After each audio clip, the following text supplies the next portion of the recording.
Hello everyone, welcome to our channel. ఈరోజు కథ.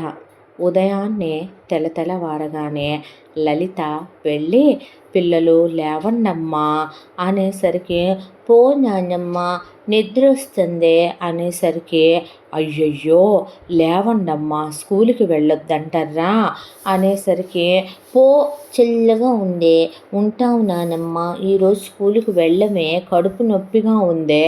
అమ్మమ్మో నాయనో, 7 ఏళ్లకే ఎన్ని తెలివితేటలే మీ ఇద్దరికి అనేసరికి, పో నాన్నమ్మ మేము వెళ్ళాం, ఉరే నన్ను ఆటలు పట్టించుకోకుండా లేవండయ్యా అనేసరికి, వెంటనే సునీత అంటే ఆ అమ్మగారు కొంచెం వామేసి అలా చిన్న పటికి బెల్లం ముక్కేసి కాస్త నీళ్లు కాచుకొని చల్లారబెట్టుకొని తీసుకురమ్మ 4 చిన్న గ్లాసుల్లో పోసి అనేసరికి, లేవండర్రా అని పిర్ర మీద ఒక్కటేసి ఇద్దరు మనవాళ్ళని నిద్ర లేపింది లలిత.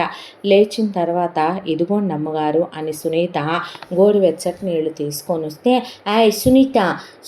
సునీత నీకేం పని లేదే సునీ, ఎందుకు ఇలా మా ప్రాణాలు తీస్తావు? ఈరోజు స్కూల్కి వెళ్ళకపోతే ఏమైందే నానమ్మ? తప్పమ్మ, చదువుకోవద్దు పిల్లలన్న తర్వాత అంజలి, గీతాంజలి, కమల్, కరణ్ లేవండ్రా అనేసరికి, రండమ్మా అని నలుగురికి ఆ వామ్ వాటర్ తాగిచ్చిన తర్వాత, త్వరగా మీరు ముందు వాష్రూమ్స్కి వెళ్ళాలి, బాబులు పాపలు రండమ్మా అని లోపలికి తీసుకెళ్ళి ఒక్కొక్కళ్ళు ముందు టాయిలెట్ పనులు కంప్లీట్ అయ్యాక నలుగురికి బ్రషింగులు చేయించి స్నానాలు చేయించేలోపు సునీతకి ఒక రౌండ్ స్నానం అయిపోయిందే. పిల్లలు షాంపూలు కొట్టి సబ్బులు కొట్టి షవర్లు వదిలే, అమ్మగారు నేను వెళ్ళి బట్టలు మార్చుకొచ్చుకుంటా అనేసరికి, అని అమ్మగారు మీరు నవ్వొచ్చా అంటే అది కాదే, వాళ్ళు చిన్నప్పుడు రోజు నేను ఇలాగే అయ్యేదాన్నా, నువ్వు వచ్చిన దగ్గర నుంచి సునీత పిల్లలు నీతో ఫ్రీగా ఉంటారే, చాలే ఊరుకోండి అమ్మగారు, రోజు 4 చీరలు ఎక్స్ట్రా తెచ్చిపెట్టుకున్నాను కాబట్టి సరిపోయిందే, వెళ్ళి మార్చుకొచ్చుకోపో తొందరగా అనేసరికి పిల్లలకి పౌడర్ అద్ది ఒకవైపున పిల్లలకి చెడ్డీలు వేసి యూనిఫాములు తొడిగి అలా పిల్లలకి సాక్స్లు వేసి షూలు వేసి టైలు బెల్ట్లు పెట్టుకొచ్చి ఆడపిల్లలకి క్రాఫులు దువ్వి అలా హెయిర్ బ్యాండ్లు పెట్టి మగపిల్లలకి దువ్వేలోపు వాళ్ళ తాతగారు రవికాంత్ నానమ్మ లలితకి నీరసాలు వచ్చేసినాయి. ఈలోపు సునీత అమ్మగారు పాలు అనేసరికి, నువ్వే తాగవే సునీత అనేసరికి, అయ్యయ్యో నాన్నగారిని పిలుస్తా వద్దు అని నలుగురు గ్లాస్ తీసుకొని గుటగుట పాలు తాగేశారు. అమ్మయ్య రండమ్మ టిఫిన్ తిందురుగానే, సునీత బ్రేకులు అయినాయి ఆ పిల్లలకి అనేపాటికి పాపలిద్దరూ ఈ చెప్పారు అమ్మగారు, నిన్న బాబులిద్దరూ ఈ చెప్పారు. ఏంటో పేరుకి వాళ్ళిద్దరూ వీళ్ళిద్దరూ కమలలన్న మాటే కానీ నలుగురు ఒక్కటే తినరు కదా ప్రాణానికి అనేసరికి, ఏదే ఇటు తీసుకురా బాక్సుల్లో సర్దుదామని సర్దుతూ ఉండగా, తాత డైరీ సైన్ చేయవా, తాత బుక్స్ సర్దవా అనేసరికి, ఉండండమ్మా ఒకసారి అన్నీ చెక్ చేయనివ్వండర్రా అని అలా బ్యాగులు సర్దేసిన తర్వాత, అమ్మ టిఫిన్ పెట్టుకురావేటో అనేసరికి, ఒకవైపున ఆవిడ ఆయన సునీత ముగ్గురు కలిసి పడితే నలుగురు పిల్లలకి టిఫిన్ పెట్టేసరికి 7 గంటలకు మొదలు పెడితే 8-10 అయింది.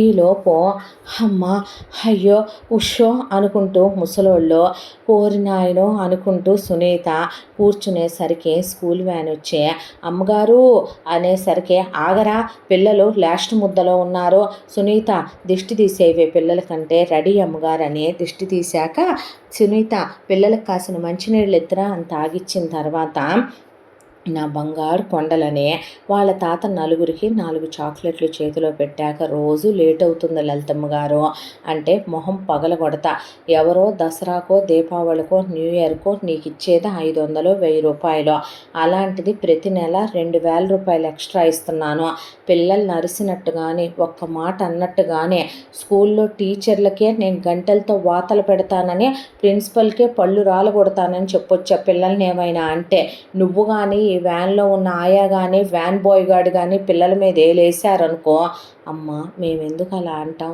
దోలమ్మ డ్రైవర్కి అని పిల్లల్ని ఎక్కించుకున్నాక ముద్దులు పెట్టుకొని జాగ్రత్తగా వెళ్ళండి అమ్మ, పిల్లల్ని డోర్ల దగ్గర కూర్చోబెట్టబాకు అని బ్రేకులు తినండి నాన్న, సునీతతో నేను వేడివేడిగా వండించి పంపిస్తానులేమ్మ బాక్సు అంటే, బాయ్ నాన్నమ్మ, బాయ్ తాత, బాయ్ సునీత అన్నాక బాయ్ బాయ్ అమ్మ అని లోపలికి వచ్చేసరికి అలా కూర్చుంటే అమ్మగారు అయ్యగారు మీరు కాఫీ తాగండి అన్నాక, నువ్వు కూడా తాగవే సునీత అనేసరికి, అయ్యగారికి పైన పెట్టేసి వస్తానమ్మా అనే సునీత అలా పరిగెత్తుకుంటూ వెళ్ళి ఒక్క నిమిషంలో కిందకి దిగేసిందే. ఇచ్చావా అబ్బాయికి? ఇచ్చానమ్మా, పేపర్ చదువుకుంటున్నారు అనేసరికి సరే అని వాళ్ళు కాఫీ తాగారు. ఆ తర్వాత సునీత టిఫిన్ తీసుకొచ్చి సర్దే డైనింగ్ టేబుల్ మీద, అలాగేనమ్మగారు అన్న తర్వాత, మధ్యాహ్నం పిల్లలకి ఏం చేయమంటారు లిస్టు చెప్తాను గుర్తుపెట్టుకోవే. అంజలికేమో చికెను ఫ్రైడ్ రైస్ కావాలంట, గీతాంజలికేమో చికెను లెగ్ పీస్ ఫ్రై కావాలంట, కమల్కేమో మటన్ పులావ్ కావాలంట, కరణ్కేమో వాడికి వెజ్ పులావ్ కావాలంట, రైతాలు కంపల్సరీగా ఉండాలి, సలాడ్ ఉండాలి, జ్యూస్ ఉండాలి, ఫ్రూట్స్ కట్ చేసి దాంట్లో పెట్టు. అలాగేనమ్మగారు అన్నాక, ముందు నువ్వు టిఫిన్ తినవే అనేసరికి అలాగేనమ్మా అని లోపలికి వెళ్ళిపోయింది సునీత. ఈలోపు వీళ్ళు అలా కూర్చునే టీవీలో ప్రవచనాలు వస్తుంటే వింటూ కూర్చున్నారు. కూర్చునేలోపు లలిత లేచి వెళ్ళి, మీరు చూస్తూ ఉండండి అని దేవుడి దగ్గర సునీత అన్నీ రెడీగా పెడితే పూలు పెట్టి దేవుడికి హారతి ఇచ్చుకొని దీపం పెట్టుకొని ఆవిడ బొట్టు పెట్టుకొని వచ్చి ఆయనకి హారతి ఇచ్చింది. ఆ తర్వాత అలా గోడ దగ్గర ఉన్న ఫోటోకి అమ్మగారు పూలదండని కుర్రాడు తెచ్చేపాటికి ఆ పూలదండ అలా వేసి తులసికి నీళ్లు పోయటానికని వెళ్ళిన ఆవిడ ఆ పక్కనే ఉన్న మొక్కల్ని అలా చేత్తో స్పృశించి లోపలికి వచ్చింది. వచ్చి అలా గోడ మీద ఉన్న ఫోటో వైపు చూస్తూ కూర్చున్నారు ఇద్దరు. ఈలోపు కొడుకు అలా కిందకు వచ్చాడు రెడీ అయ్యే. సంజయ్ అంటే, good morning mummy, good morning daddy అంటే, ఏంటమ్మా ఇంకా టిఫిన్ తినలేదా అంటే, ఎక్కడ్రా నీ బుడంకాయలు ఇప్పుడు దాకా మమ్మల్ని వేధించి ఇప్పుడే వెళ్ళినీరా స్కూల్కి ఆట పట్టించి వాళ్ళని అలా పంపించి కూర్చొని నేను పూజ చేసుకుంటే నాన్న ప్రవచనాలు వింటున్నారో, కలిసి తిందాం రా నాయన అనేసరికి వెళ్ళి అలా కూర్చున్నాడు డైనింగ్ టేబుల్ దగ్గర. సునీత వచ్చేసరికి ఇల్లంతా లైబ్రరీలో ఉన్న సైలెన్స్.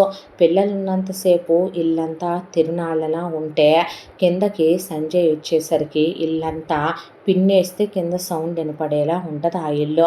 గడగడలాడుతూనే సునీత, సార్ ఇది పెట్టమంటారా, ఇది పెట్టమంటారా అంటే, చాలా లైట్గా ఒకే ఒక్క ఇడ్లీ, దాంతోపాటు ఒకే ఒక్క దోశ పెట్టించుకొని తినేసి ఆ తర్వాత అలా జ్యూస్ తాగుతూ కూర్చుంటే, కాఫీ తాగవా నాన్న? వద్దమ్మా, ఒకసారి చాలు అన్న తర్వాత, పిల్లలు వెళ్ళిపోయారా స్కూల్కి?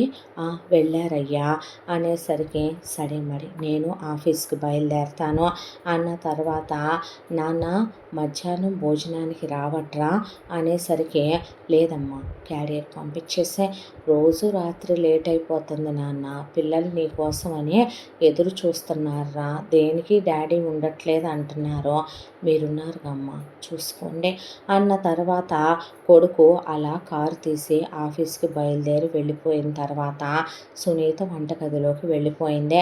ఇద్దరు ఒకళ్ళ ముఖాలు ఒకళ్ళు చూసుకుంటూ భార్యాభర్తలు అలా కూర్చొని, ఎలా ఉండే ఇల్లు ఎలా అయిపోయిందంటే, కళకళలాడుతూ పిల్లల చిరునవ్వులతో కొడుకు కోడలు సరదాగా సంతోషంగా సరసాలతో ఉంటూ మన కళ్ళు ఆనందంతో నిండిపోతే ఏ పాపిష్టి కళ్ళు పడి చూడలేక మన ఇల్లు ఇలా అయిపోయిందండి అని లలిత అంటే, ఆయన గోడ మీద ఉన్న కోడలి ఫోటో వైపు చూసి వెళ్ళి ఆయన చేత్తో దీపంలోకి వెళుతున్న ఒత్తిని బయటకు లాగే, కోడలు బ్రతికున్నంత వరకు ఈ ఇల్లు ఇల్లులానే ఉంది, కోడలు ఎప్పుడైతే దేవుడి దగ్గరికి వెళ్ళిపోయిందో మన అబ్బాయి అలా జీవోత్సవంలా తయారైపోయాడో ఏంటో అనుకుంటూ అలా కూర్చున్నారు ఇద్దరు.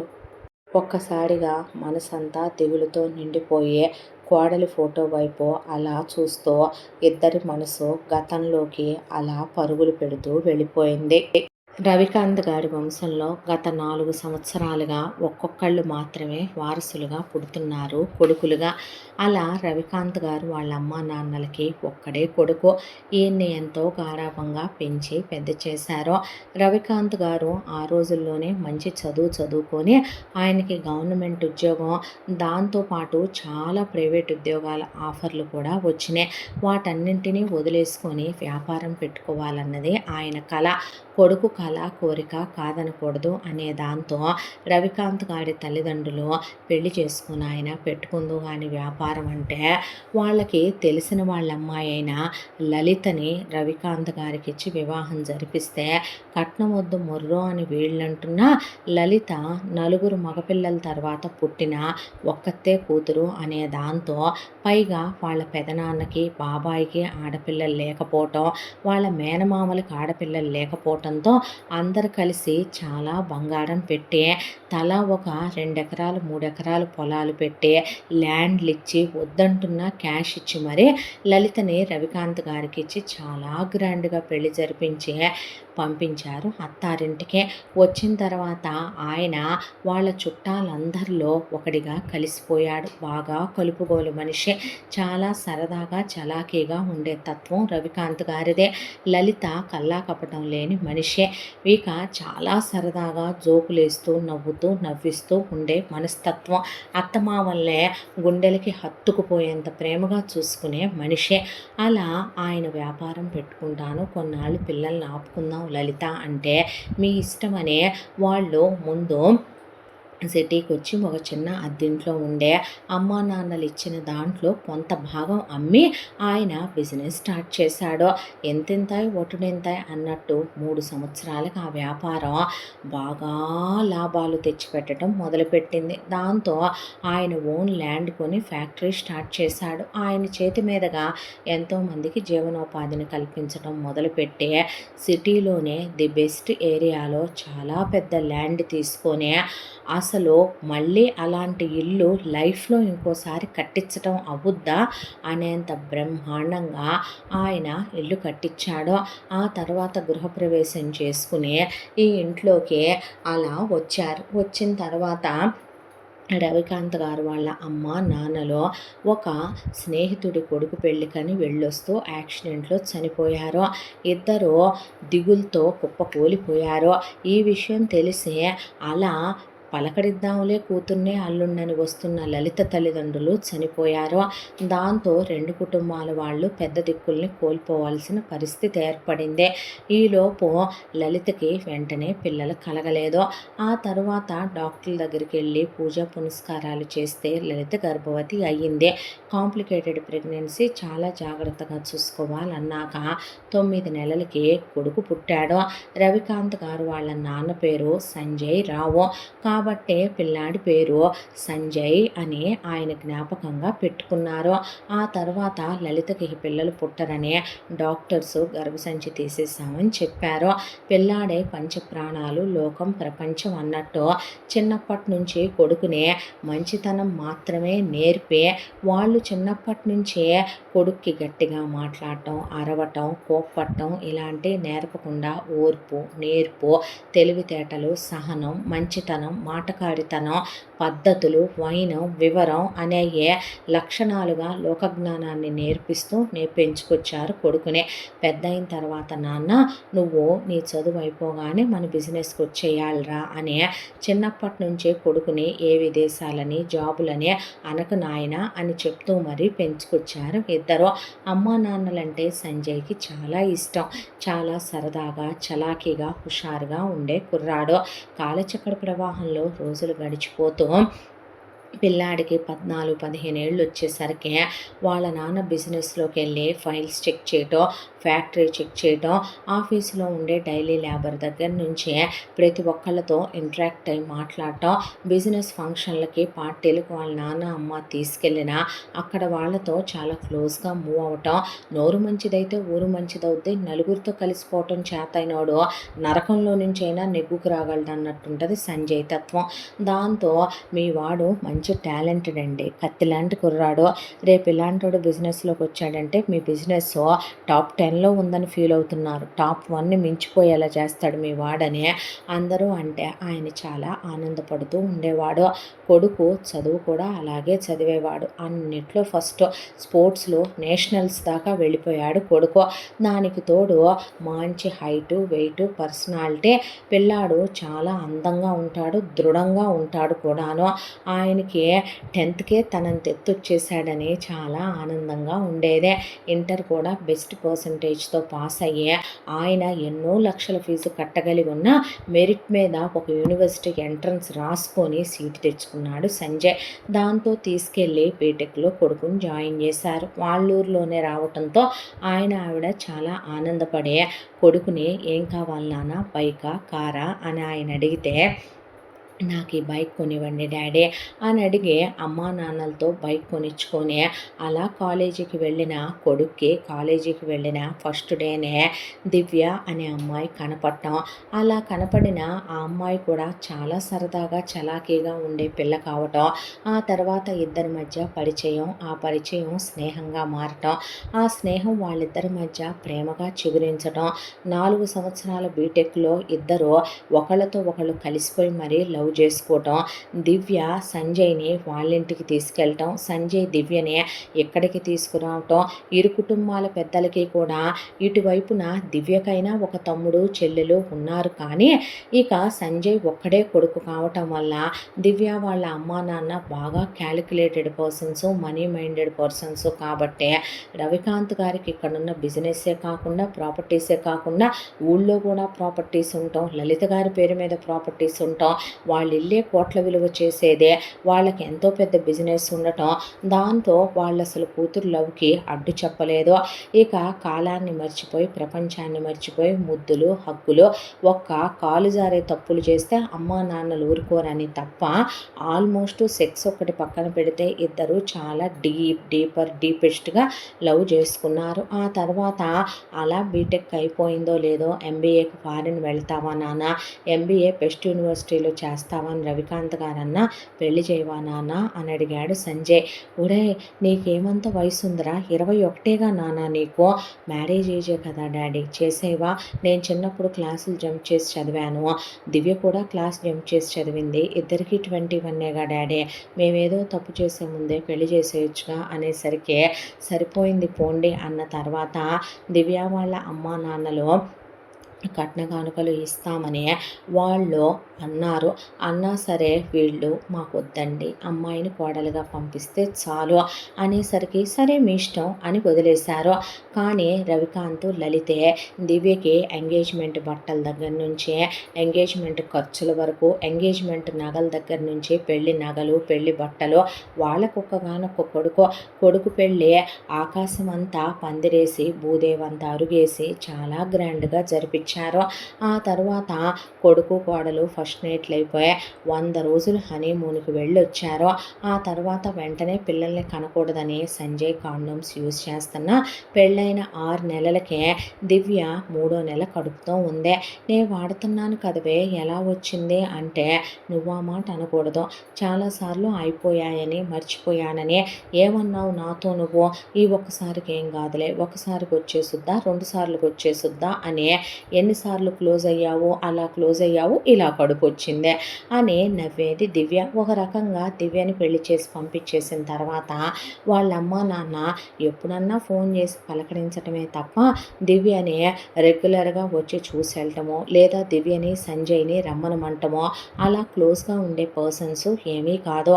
దివ్యతో నువ్వే అమ్మా నాన్న ఫోన్ చేయపోయావమ్మా, వెళ్ళిపోయారా వీకెండ్లో అని లలిత రవికాంత్ అన్న, పర్లేదులేండి అత్తయ్య, చిన్నప్పటి నుంచే అమ్మా నాన్నల ప్రేమ చూసే పెరిగాను కదా, వాళ్ళేమీ నన్ను తిట్టి కొట్టి పెంచలేదుగా, పెళ్లి చేయడంతో వాళ్ళ బాధ్యత అయిపోయిందిగా, చెల్లి తమ్ముడు అదే కాక వాళ్ళకు ప్రైవేట్ లైఫ్ ఉంటుంది కదా, ప్రైవేట్ స్పేస్లో డిస్టర్బెన్స్ ఎందుకు అనుకుంటారు వాళ్ళు, మీరే నన్ను వాళ్ళకన్నా ఎక్కువ ప్రేమగా చూసుకుంటారులేండి అనేది దివ్య.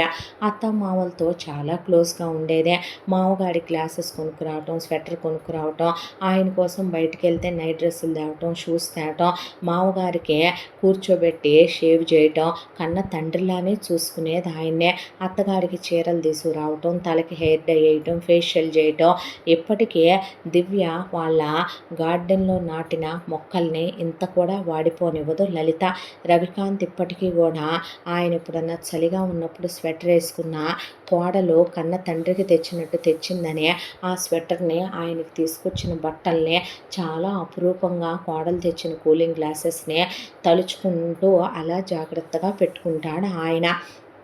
దివ్య చాలా ప్రేమగా ఉండేదే సంజయ్తో. పొద్దున్నే లేవగానే మొగుడిని ముద్దులు పెట్టుకోవటం, హక్ చేసుకోవటం. ఇక మొగుడితో పాటు ఆఫీస్కి వెళ్తే వెనకాలే మధ్యాహ్నం క్యారియర్ తీసుకుని 10 రకాలు వండుకొని ఆఫీస్కి కార్ డ్రైవ్ చేసుకుంటూ వెళ్ళి మొగుడితో కలిసి తినే, సాయంత్రం దాకా మొగుడితో ఆఫీస్లో ఉండే, అటునుంచి అటు బయటకి ఎక్కడికన్నా వెళ్ళి ఆ తర్వాత ఇంటికి వచ్చి అత్తమామలతో భోంచేసో, వీళ్ళు బయట భోంచేసి వస్తే వాళ్ళతో కబుర్లు చెప్పు, చాలా సరదాగా కలిసిపోయేది అత్త మామలతో. అలా పోనీ అబార్షన్ చేయించుకుంటావురా అంటే ఉంచుకుంటాగా అని డాక్టర్ దగ్గరికి వెళ్ళిన తర్వాత, మీరు అనుకున్నా ఆవిడ అనుకున్నా అబార్షన్ చేయటం కుదరదు. ఆవిడ కడుపులో ఉంది ట్విన్స్, పాపలా బాబులా అని అడిగితే నేను చెప్పకూడదు, చెప్పొద్దులేండి డాక్టర్ అనేసరికి దివ్యకి పుట్టింటి సీమంతం ఏదో సాదాసీదాగా ఒక 10 మందిని పిలిచి అలా వాళ్ళు తాంబూలాలు ఇప్పించేసి దులిపేసుకుంటే, ఇక రవికాంత్ లలిత మాత్రం సినిమా సెట్టింగ్ లాగా వేయించే కోడలికి అంగరంగ వైభవంగా, అసలు మళ్ళీ ఇలాంటి సీమంతం ఎవరూ చెయ్యరేమో అన్నంత ఘనంగా, ఏ అత్తమామలు కోడల్ని ఇలా చూసుకోరేమో అన్నట్టు అంత గ్రాండ్గా దివ్యకి రిటర్న్ గిఫ్టుల దగ్గర నుంచి బేబీ షవర్లు, ఫోటోషూట్ల దాకా ప్రతిదీ ప్రత్యేకంగా తీసుకొని కొన్ని సాంగ్స్ డిజైన్ చేయించుకొని మరి చాలా స్పెషల్గా ఆ టైంని సెలబ్రేట్ చేసుకున్నారు. ఆ తర్వాత దివ్య చాలా ఈజీగా డెలివరీ అయిపోయి 2 పాపలు పుట్టారు. పుట్టిన పాపలకి నామకరణం రోజున అత్తయ్య మామయ్య ఏం పేర్లు పెడదామంటే, పిల్లల విషయంలో తండ్రికి కూడా హక్కు ఉండదమ్మా, తల్లికే కొన్ని హక్కులు ఉంటాయి, ఆ విషయంలో పెద్దవాళ్ళుగా మేము కూడా కలగజేసుకోకూడదు అనేసేసరికి, నువ్వు చెప్పరా అంటే, లేదు నీ ఇష్ట ప్రకారమే పెట్టు అన్నాడు సంజయ్. చచ్చేంత ఇష్టం పెళ్ళామంటే, పెళ్ళాం విషయంలో ఏ చిన్న మాటని అమ్మాయి మనసు బాధపడ్డా తను తీసుకోలేడు. దాంతోనే సరే అలాగైతే అని వాళ్ళ అమ్మా నాన్నలు ఏదో చెప్పబోతున్నా, నేను పెట్టుకుంటాలేమ్మా అని అంజలి, గీతాంజలి అని పెట్టింది పిల్లల పేర్లు. చాలా ముద్దుగా ఉన్నాయని ముడుచుకున్నారు. ఆ తర్వాత పిల్లలు పుట్టిన 45 డేస్కి ఫిజికల్గా క్లోజ్ అవ్వచ్చని డాక్టర్ చెప్పిందని, పిల్లలు బర్త్ మిల్క్లో ఉన్నారు కదా, పిల్లలు మదర్ మిల్క్లో ఉన్నప్పుడు తల్లికి వెంటనే ప్రెగ్నెన్సీలు రావంట్లే, నువ్వేం ప్రికాషన్స్ వాడక్కర్లేదని మొగుడికి ధైర్యం చెప్పి మొగుడితో క్లోజ్ అయింది దివ్య. ఆ మగాళ్ళు పెళ్ళాం రమ్మనమంటమే గ్రేట్ అనుకుంటారు, ఇంకా వాళ్ళకి అలాంటి ఏమీ తెలియదుగా. సంజయ్ క్లోజ్ అయ్యేసరికి మళ్ళీ వెంటనే ప్రెగ్నెంట్ అయింది దివ్య. అయ్యేసరికి మడత కానుపు అనేసి లలిత అనేసరికి డాక్టర్ దగ్గరికి వెళ్తే, మీ ఇద్దరికీ ఎలా కుదురుతుంది అసలు ఇలాగా అంటే, ఏమైంది డాక్టర్ మళ్ళీ ట్విన్సే అనేసరికి, పోనీ అబార్ట్ చేసేయండి అంటే, హే మీ మిస్సెస్ హెల్తీగా ఉన్నారు, కిడ్స్ కూడా హెల్తీగా ఉన్నారు, ఎందుకు అబార్ట్ చేయడం అన్న తర్వాత, నేను ఉంచుకుంటానురా అనేసరికి వెంటనేనా, పర్లేదులే పుట్టనివ్వు అనేసరికి, పాపలా బాబులా, ఏ నాకు బాబుల్ని కనాలని ఉంది, పాపలు పుట్టేశారుగా, నువ్వు కూడా జెండర్ బయాస్ చూపిస్తావే అనేసరికి, అబ్బా అలా కాదులే, వాళ్ళిద్దరూ వీళ్ళిద్దరు ఉంటే బాగుంటుందని అనేసరికి, అత్తగారు కాలు కింద పెట్టకుండా చూసుకోవటం, మొగుడు కోరిందల్లా తీసుకొచ్చి ఇవ్వటం, మామగారు మిడ్ నైట్ క్రేవింగ్స్ వస్తాయని కోడల కోసం ఐస్ క్రీమ్ టబ్బులతో ఒక ఫ్రిడ్జే నింపేసేయటం, ఆ అమ్మాయికి మళ్ళీ పుట్టింటి వాళ్ళు మాకు సీమంతం లేదు రెండోసారి అన్న అత్తమామలు గ్రాండ్గా సీమంతాలు చేయటం. ఆ తర్వాత సంతోషాలు ఆనందాల మధ్య 9వ నెలకే దివ్య డెలివరీ అయి 2 బాబులు పుట్టారు. ఆ తర్వాత పిల్లలకి కమల్, కరణ్ అనే దివ్య పేర్లు పెట్టుకుంది. ఆ తర్వాత ఇంట్లో అన్నీ సంతోషాలే, పిల్లలకు అన్నప్రాసనలని, పుట్టు వెంట్రుకలు తీయటమని, ఆ తర్వాత పాపలు పుట్టినరోజులని, అత్తామామ బర్త్డేలని, అత్తామామ యానివర్సరీలని, వీళ్ళిద్దరి యానివర్సరీలని, ఇలా చాలా సంతోషంగా ఆనందంగా ఉంటూ పిల్లలకి అక్షరాభ్యాసాలు చేయించి పాపలిద్దరిని ప్లే స్కూల్లో కూడా వేశారు. బాబులిద్దరిని నెక్స్ట్ ఇయర్ వేద్దామని అనుకుంటున్నారు. ఆడపిల్లలకి 3 ఏళ్ళు, మగపిల్లలకి 2 ఏళ్ల వయసు వచ్చింది. ఒకవైపున పిల్లలు పుట్టిన దగ్గర నుంచే నేను ఇక రిటైర్ అయిపోతానురా, మనవళ్ళు మనవరాళ్ళతో ఆడుకోవాలి నాన్న, ఆఫీసు బాధ్యతలు నువ్వు తీసేసుకోరా అని రవికాంత్ గారు రిటైర్మెంట్ తీసుకొని ఇంట్లోనే ఉంటుంటే, పోనీ నువ్వురా దివ్య, అమ్మా నాన్న పిల్లల్ని చూసుకుంటారుగా అంటే, నాకు నా పిల్లలతో ఆడుకోవాలని ఉందంటే సరేలే అని సంజయ్ వెళితే మనసు ఆగేది కాదు దివ్యకే. పిల్లలు నలుగురిని అత్తమామలకు అప్పచెప్పి మొగుడు అలా ఆఫీస్కి వెళ్తే వెళ్ళిన దగ్గర నుంచి మొగుడితో మధ్యాహ్నం వరకే కాల్స్ మాట్లాడుతూనే ఉండే, మొగుడికి ఇష్టమైన డ్రెస్సో మొగుడికి ఇష్టమైన చీరో కట్టుకొని వేడిగా మొగుడు కోసమని సునీత చేత 10 రకాలు వండించుకొని అన్నీ సర్దించుకొని ఇక్కడ కారులో పెట్టించుకొని తనే డ్రైవ్ చేసుకుంటూ ఆఫీస్ దగ్గరికి వెళ్ళి ప్యూన్ని దమ్మనమని మొగుడి చైర్లో తను కూర్చొని మొగుడి ఒళ్ళో కాళ్ళు పెట్టి మొగుడికి తినిపిస్తూ మొగుడిని ముద్దులు పెట్టుకుంటూ ఒకవైపున ఆఫీస్ వర్క్లో మొగుడికి హెల్ప్ చేసి పెడుతూ చాలా సరదాగా సంతోషంగా ఉండే. ఆ తర్వాత అప్పటికీ కూడాను సాయంత్రం బయటికి వెళ్ళటమో గుడికి వెళ్ళటమో, అందరూ ఫ్యామిలీ ట్రిప్ అనో పిక్నిక్ అనో, పిల్లల్ని ఇంట్లో వదిలేసి వీళ్ళు సినిమాలకు వెళ్ళటం, వీళ్ళిద్దరూ పర్సనల్ ట్రిప్పులు కానీ గోవా అని మలేషియా అని సింగపూర్ అని దుబాయ్ అని చాలా ఎంజాయ్ చేస్తూ ప్రతి రాత్రి వసంత రాత్రిలా పున్నమి రాత్రిలా ప్రతిరోజు అలా గదిలోకి బుట్ట పూలు ప్లస్ ప్రతిరోజు తల్లో పెట్టుకోవటానికి 20 మూరల పూలు లేకుండా గదిలోకి వెళ్ళేది కాదు దివ్య. పెళ్ళైన అన్నాళ్ళకి కూడా రోజు తెల్ల చీర లేదా వైట్ డ్రెస్సు, కంపల్సరీ మల్లెపూలు, పీరియడ్స్లో ఉన్న 5 రోజులు మినహా మిగతా టైం అంతా కూడాను పాల గ్లాస్ తీసుకొని వెళ్ళాల్సిందే గదిలోకి. పిల్లల్ని కింద వీళ్ళు పడుకోబెట్టుకొని కథలు చెప్పుకుంటూ మాటలు చెప్పుకుంటూ పడుకునేవాళ్ళు రవికాంత్ లలిత. కొడుకు కోడళ్ళు అంత అన్యోన్యంగా ఉంటే ఇంకా కావలసిందే ఉందే అని సంతోషాలు సంబరాల మధ్య రోజులు గడిచిపోతూ ఉండగా ఒక రోజున బయట విపరీతమైన గాలి వర్షం బీభత్సంగా ఉంది. ఆఫీస్లో ఒకవైపున ఇంపార్టెంట్ మీటింగ్ ఉంది, సంజయ్కి వెళ్ళక తప్పదు. దాంతో ఉండిపోరాదురా అని రవికాంత్ గారంటే, లేదు డాడీ స్లోగా డ్రైవ్ చేసుకుంటూ వెళ్తాను అని దివ్య అంటే, ఆ సంజు అంటే నువ్వు రాకురా ఈరోజు లంచ్ తీసుకొని, నేనే ఆఫీస్ వర్క్ అయిపోయిన తర్వాత ఎర్లీగా ఇంటికి వచ్చేస్తాను, అక్కడే నేనేదో ఫుడ్ తెప్పించుకొని తినేస్తానంటే సరే అందే. అన్న తర్వాత ముద్దు పెట్టుకొని సంజయ్ పిల్లల్ని ఫస్ట్ నుంచైనా అంత ఎక్కువగా భార్యాభర్త దగ్గరికి తీయరు. పిల్లల్ని రోజు కాసేపు అలా దగ్గరికి తీసి ముద్దాడి ఆడుకొని, నేనే చిన్నోడినైతే నాకే నలుగురని ఫ్రెండ్స్ అందరూ మేము ఇంకా చదువుకుంటున్నాం, అబ్రాడ్లు వెళ్ళాం, జాబుల్లో ఉన్నాం అంటే వీళ్ళు మాత్రం అప్పుడే పిల్లల్ని కూడా కనేశారు, అది నలుగురిని అన్నారు మొగుడు పెళ్ళామని నవ్విస్తూ ఉండేవాళ్ళు ఫ్రెండ్స్.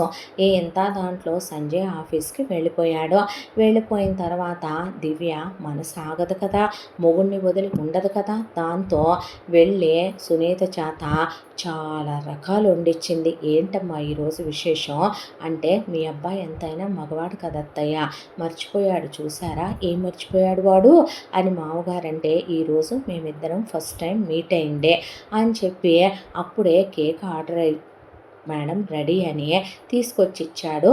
కేక్ అతను తీసుకొచ్చిస్తే, బాగుందా మావయ్య అన్నాక ఫస్ట్ టైం ఒక అమ్మాయి ఒక అబ్బాయి కలిసినట్టు బ్యాక్గ్రౌండ్ థీమ్తో సహా వచ్చింది కేక్. వచ్చిన తర్వాత మీ అబ్బాయి కోసం ఈ గిఫ్ట్ తీసుకున్నాను సర్ప్రైజ్గా అనే మొగుడి కోసం తీసుకున్న గిఫ్ట్. ఆ తర్వాత ఈరోజు ఇంటికి రావట్లేదు మావయ్య, నైట్ అటునుంచి అటు ఒక రిసార్ట్లో సూట్ రూమ్ బుక్ చేశాను, ఈరోజు రేపు ఎల్లుండే మళ్ళీ మండేనే ఇంటికి వస్తామని, బట్టలు కూడా ఓ బ్యాగ్లో సర్దుకొని సర్ప్రైజ్ చేస్తాను మీ అబ్బాయికి, మీ ఇద్దరు ఫోన్ చేస్తే ఊరుకోనని చెప్పి అన్నీ డిక్కీలో సర్దించుకొని, ఆ తర్వాత మొగుడికి ఇష్టమైన రంగు చీర కట్టుకొని ఆ తర్వాత అలా తను బయలుదేరిపోయింది. వద్దమ్మా పోనీ నేను వచ్చి డ్రైవ్ చేస్తానంటే, లేదు మావయ్య మీరు ఈ వర్షంలో వస్తారా, మీరు డ్రైవ్ చేస్తారా కానీ కొంచెం తప్పుగా అనుకోవద్దు, little bit privacy space expect చేస్తున్నానంటే, సరే జాగ్రత్త అని అత్తమామలంటే పిల్లలు మేము వస్తామంటే, నో మీ డాడీకి నాకు ప్రైవేట్ స్పేస్ కావాలి, నానమ్మ తాతయ్యల కోసం మిమ్మల్ని కన్నాను, వాళ్ళ గిఫ్ట్గా ఇచ్చాను, ఆడుకోండి, ఇప్పుడు డాడీకి నాకు మధ్యలో మీరు వస్తే మా ప్రైవేట్ లైఫ్ డిస్టర్బ్ అవుదా, మా ఏకాంతం డిస్టర్బ్ అవుదా, తప్పు కదా, మమ్మీని డాడీని అలా ఇబ్బంది పెట్ట పెట్టొచ్చా అని పిల్లల్ని అత్తయ్య మామయ్య దగ్గర వదిలిపెట్టి మాకేమంత ఏజ్ అయిపోయిందని ఇంకా మాతో పాటు చదువుకున్న వాళ్ళు పెళ్ళిళ్ళు కూడా కాలేదంటున్నారని నవ్విచ్చి కోడలు బయలుదేరి వెళ్ళింది. స్లోగా వెళ్ళమ్మా అని చెప్పారు వీళ్ళు. ఈలోపు సంజయ్ ఆఫీస్లో మీటింగ్లో తల మునకలైపోయి ఉన్నాడు. న్యూ ప్రాజెక్ట్ వచ్చిందని. అలా కారు డ్రైవ్ చేసుకుంటూ వెళుతున్న దివ్యలో ఒక నిర్లిప్తత, మనిషిలో ఏదో ఒక చిన్న అహంభావం అనాలా, ఒక ఏదో కేర్లెస్నెస్ అనాలా, ఎలా పడితే అలా డ్రైవ్ చేసుకుంటూ వెళ్తూ ఈలోపు తను ఊహల్లో తేలిపోకుంటూ కాలేజ్ డేస్లోకి వెళ్ళిపోయి ఫస్ట్ డే మొగుడు తన చూడటం, మొగుడు తనకి పిచ్చి పిచ్చిగా నచ్చేయటం, వచ్చి పలకరిస్తాడేమో ఫ్రెండ్షిప్ చేసుకుందాం అనుకోవటం, ఆ తర్వాత ఆ అబ్బాయి వచ్చి హాయ్ చెప్పటం, వెంటనే ఫోన్ నెంబర్లు మార్చుకోవటం, ఆ తర్వాత తన్ని పిచ్చిగా ప్రేమిస్తున్నా అతనే ప్రేమించేలా చేసుకుని ఐ లవ్ యూ చెప్పించుకోవటం, మొగుడు పెట్టిన ప్రపోజల్ రింగు ముద్దు పెట్టుకుందే, ఆ తర్వాత మొగుడిని తను డీప్గా లవ్ చేయటం, ఆ తర్వాత ముద్దులు హగ్గులు అన్నీ గుర్తొచ్చే మొగుడు సిగ్గుపడిపోవటం, మొగుడు అప్పుడే పిల్లలు వద్దన్నా అప్పుడే మొగుడిని 4 పిల్లలకి తండ్రిని చేసేసానని అలా నవ్వుకుంటూ వాళ్ళ మెమరీస్ అన్నీ గుర్తొచ్చి ఫస్ట్ నైట్ రోజు ఎలా గడిపారో, ఫస్ట్ టైం ఇలా మీట్ అయిన రోజు కాలేజ్లో ఎలా ఉన్నారో అవన్నీ గుర్తొచ్చే ఆనందాల్లో తేలిపోతూ ఈలోపు ఫ్రెండ్స్ ఫోన్ చేస్తే డ్రైవ్ చేస్తూ మాట్లాడకూడదని తెలిసిన నెగ్లిజెన్సీతో వాళ్ళతో మాట్లాడిందే. ఆ మాట్లాడి ఫోన్ కట్ చేసిన తర్వాత గాలి వర్షం తుఫాను కావటాను ఒక చోట చెట్టు విరిగి పడిపోయింది. జనాలు ఫోన్ చేస్తే వచ్చి తీసుకెళ్తామని వాళ్ళు అలా వస్తూ ఉన్నారో లేదో ఇలా నెగ్లిజెన్సీతో కారు డ్రైవ్ చేస్తూ ఫోన్ పెట్టేసి ఎదురుగా ఉన్న అక్కడ చెట్టు దొంగ చూసుకోలే, కారు పైకి ఎక్కేయటం అలా గాల్లోకి లేచి కింద పడి పల్టీలు కొట్టుకుంటూ చాలా పెద్ద యాక్సిడెంట్ అయింది దివ్యకే. వెంటనే అక్కడ ఉన్న వాళ్ళ అంబులెన్స్ ఫోన్ చేసి అక్కడ హాస్పిటల్కి తీసుకెళ్ళి వీళ్ళ కబురు వచ్చి ఉరుకులు పరుగుల మీద వెళ్ళేసరికి డాక్టర్లు చాలా క్రిటికల్ కండిషన్లో ఉంది, బ్రతికించడానికి చాలా ట్రై చేశాము, మేబీ ఇంకా తను బ్రతకపోవచ్చు, ఆఖరి చూసుకోండి అన్నాక వాళ్ళ అమ్మ నాన్నలు బయట నుంచే చూసి లోపలికి వచ్చి మేము చూసి తట్టుకోలేమని వాళ్ళ చెల్లి తమ్ముడు బయటే కూర్చుండిపోయారు. ఈలోపు రవికాంత్ లలిత వెళ్ళి అలా పక్కన నిలబడిపోతే పిల్లల్ని తీసుకొని మమ్మీ మమ్మీ అని పిల్లలు ఏడుస్తూ నిలబడితే సంజయ్ వెళ్ళి ఎందుకు వచ్చావురా, నేను రావద్దంటే నువ్వు లేకపోతే నేనేమైపోతానో ఒక్క నిమిషం ఆలోచించలేదా నువ్వు అని ఆ అమ్మాయిని పట్టుకొని పేగులు తెగిపోయి నరాలు తెగిపోయేలాగా గుండె బద్దలైపోయేలాగా ఏడ్చాడు. ఒక్కగానొక్క కొడుకు లైఫ్ ఏంటో వాళ్ళకి అర్థం కాలేదు. ఇంత దాంట్లో దివ్య మాట్లాడదాం అనుకుంటే ఆక్సిజన్ మాస్క్ తీయలేకపోతుంది, తీస్తే ఊపిరాడట్లేదు. దాంతో నర్సుకు సైగ చేసి ఏంటి మేడం అంటే పెన్ను పేపర్ తెమ్మనమంటే దాని మీద ఒక లెటర్ రాసి సంజయ్కి ఇచ్చిందే.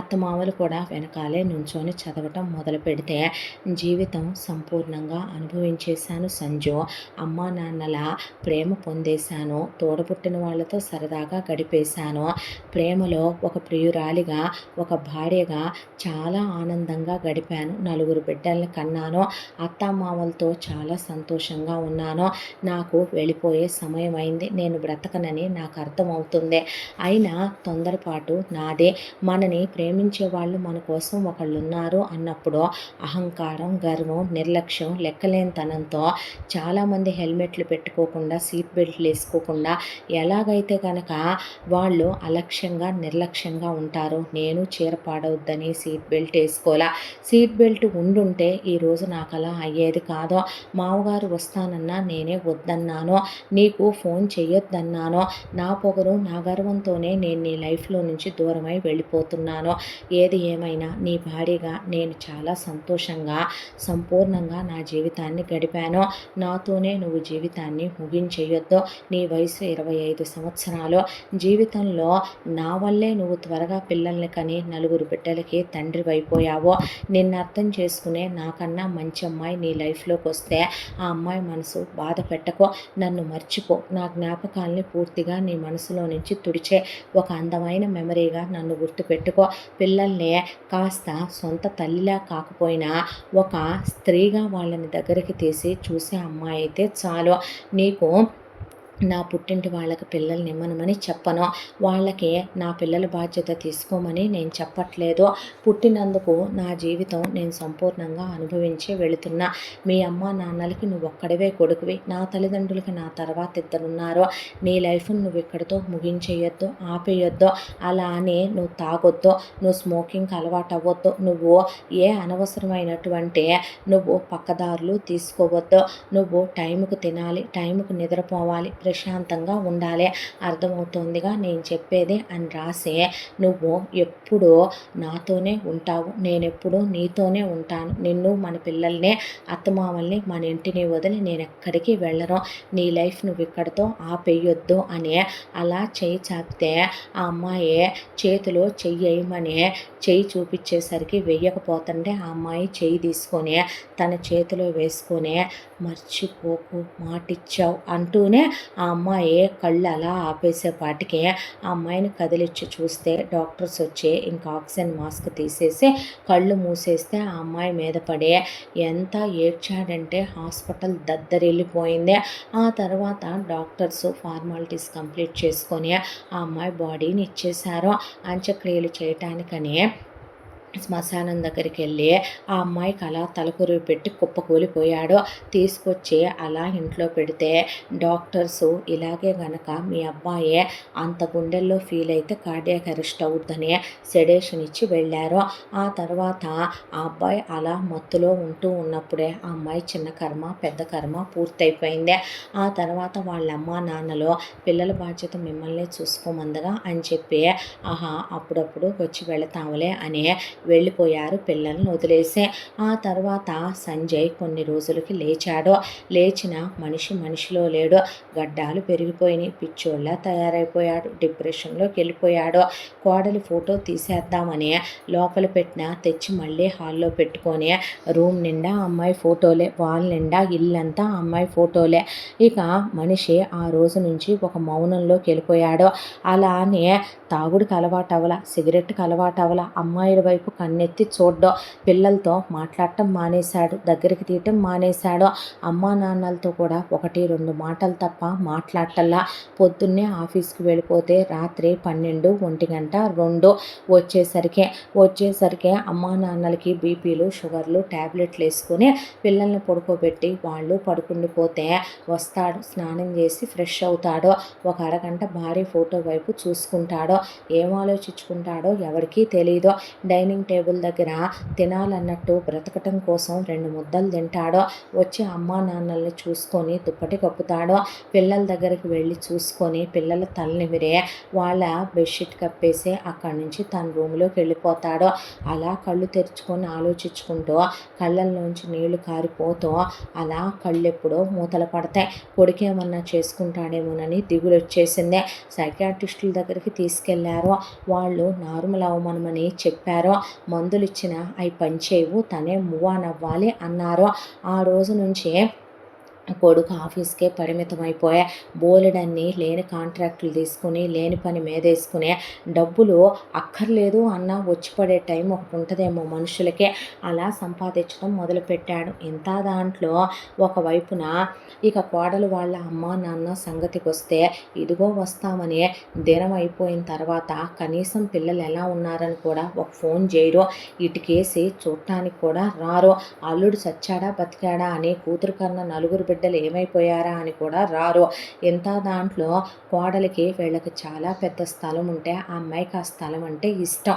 అదే స్థలంలో ఆ అమ్మాయికి స్మృతి చిహ్నం కింద అక్కడే అమ్మాయి అంత్యక్రియలు చేసి అక్కడే చాలా పెద్ద సమాధి కట్టించి చుట్టూ పూల్లా పెట్టించే అందులో తాబేళ్లు వదిలే ఆ అమ్మాయి కోసమని అక్కడే పెద్ద గులాబీ వనాన్ని పెంచి తులసి మొక్కల్ని వేసి సంజయ్ మాత్రం వాళ్ళ ప్రతి అకేషన్కి అక్కడికి వెళ్ళి గంటలు దీపం వెలిగించి అక్కడ కూర్చొని వస్తాడో.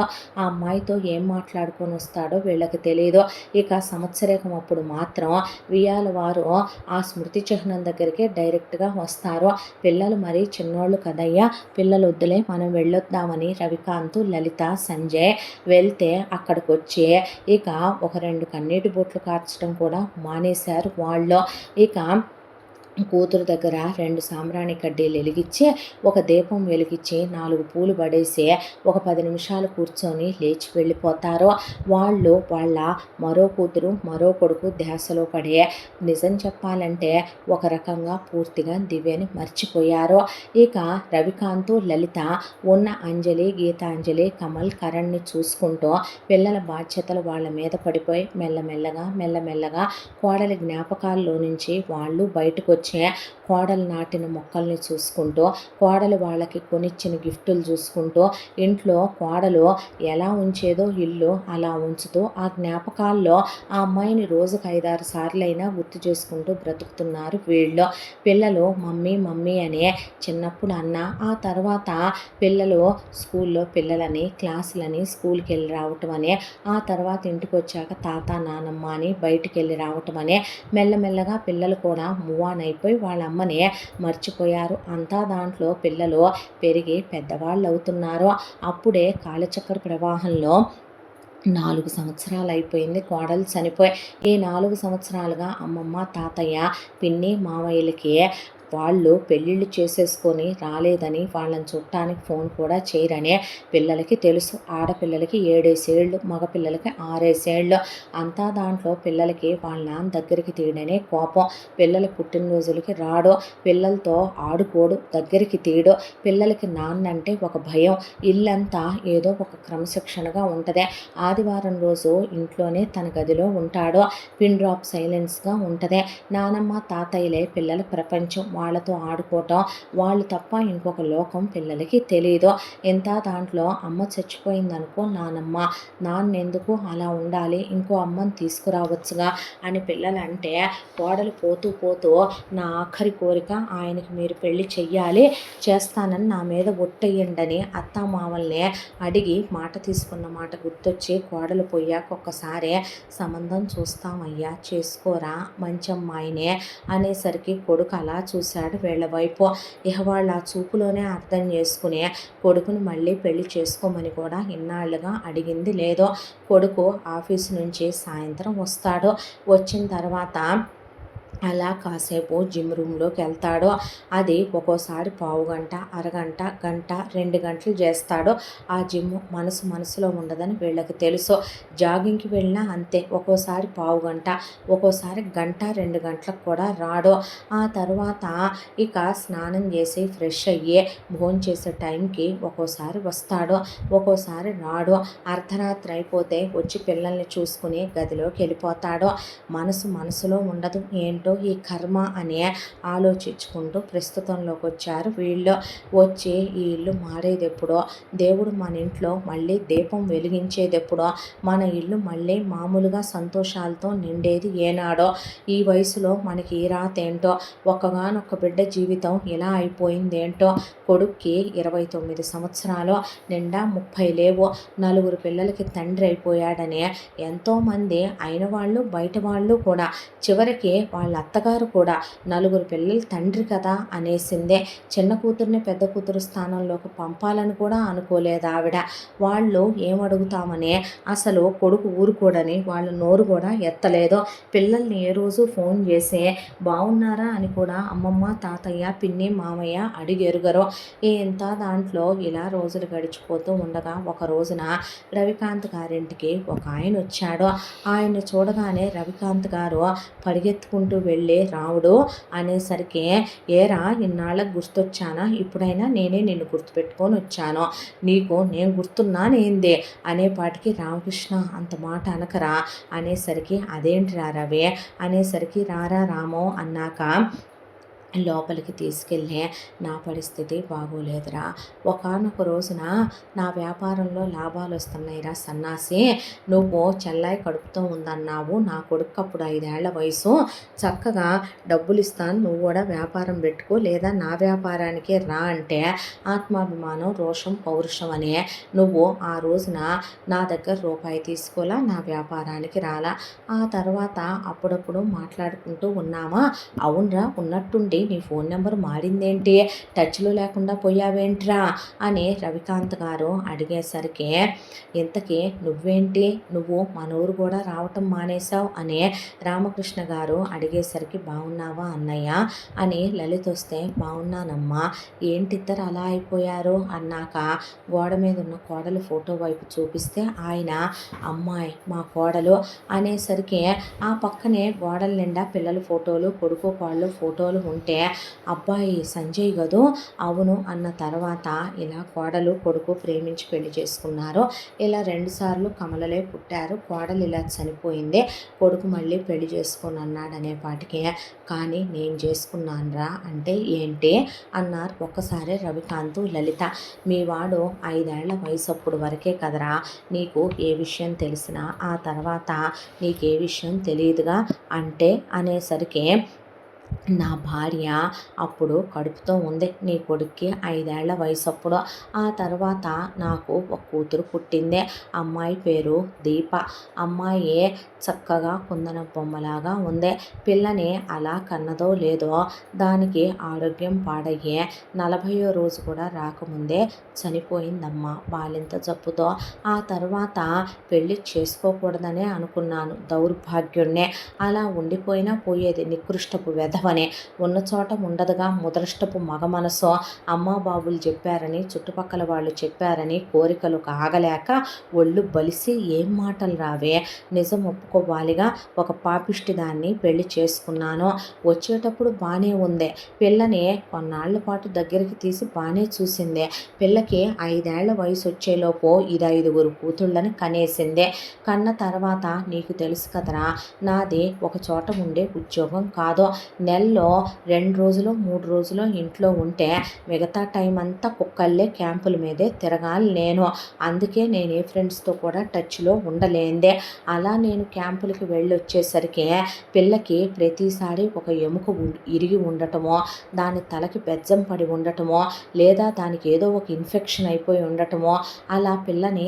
చావ బాధేయటం మొదలుపెట్టిందే, చిత్రహింసలు పెట్టడం మొదలుపెట్టిందే, దాని చేత ఇంట్లో వెట్టి చాకిరీ చేయించటం, దాన్ని చావగొట్టేయటం, నేను వచ్చినప్పుడల్లా హాస్పిటల్కి తీసుకెళ్ళటం, దానికి వాతలు పెట్టడం, దాన్ని కాళ్ళు పైకి తల కిందకి ఏలాడ కట్టేసి ఉంచటం, ఒక్కోసారి పిల్లకి అన్నం పెట్టకపోవటం, పిల్లకి చినిగిపోయిన బట్టలు వేయటం, ఎందుకు లేరా చెప్పటం, ఏదో అంటారు చూడు, మహాపాపాలు చేస్తే పైలోకంలో ఉన్న నరకంలో పడతామనే, ఆ నరకం కూడా ఒక రకంగా తేలికేనేమో నా బిడ్డ బాధలతో పోలిస్తే, అలా చిత్రహింసలు పడుతూ పిల్లని చదివించకూడదని అదన్నా, ఊళ్ళో మాస్టర్ గారోళ్ళు కాస్త నాతో స్నేహంగా ఉంటారు, ఆయన ఎదురింట్లోనే ఉంటాడు కాబట్టి పిల్లని గవర్నమెంట్ స్కూల్కి తీసుకెళ్ళమంటే, పాపం వాళ్ళు ఇది చాకిరీ చేయించిన రోజు, ఇది కొట్టని రోజు, ఇది పంపనన్నా వాళ్ళు బతిమలాడి తీసుకెళ్ళే పిల్లని అలా దాన్ని బాగా చదువుద్దిరా, 10th అయిపోయింది, ఇది మిషన్ కుట్టడం నేర్పే చావు కొట్టేసి దాంతో మిషన్లు కుట్టించడం, ట్యూషన్లు చెప్పించడం, ఆ డబ్బులు కాజేయటం, ఒకవైపున పిల్ల పెద్ద మనిషి అయితే పట్టించుకోపోవటం, ఆ మాస్టర్ భార్యే తీసుకెళ్ళి పిల్లకి పీరియడ్స్ వస్తే ఆవిడే చూసుకోవటం తప్ప, ఇది 5గురిని కన్న గొడ్రాలమ్మ, పట్టించుకోదు దాన్నే.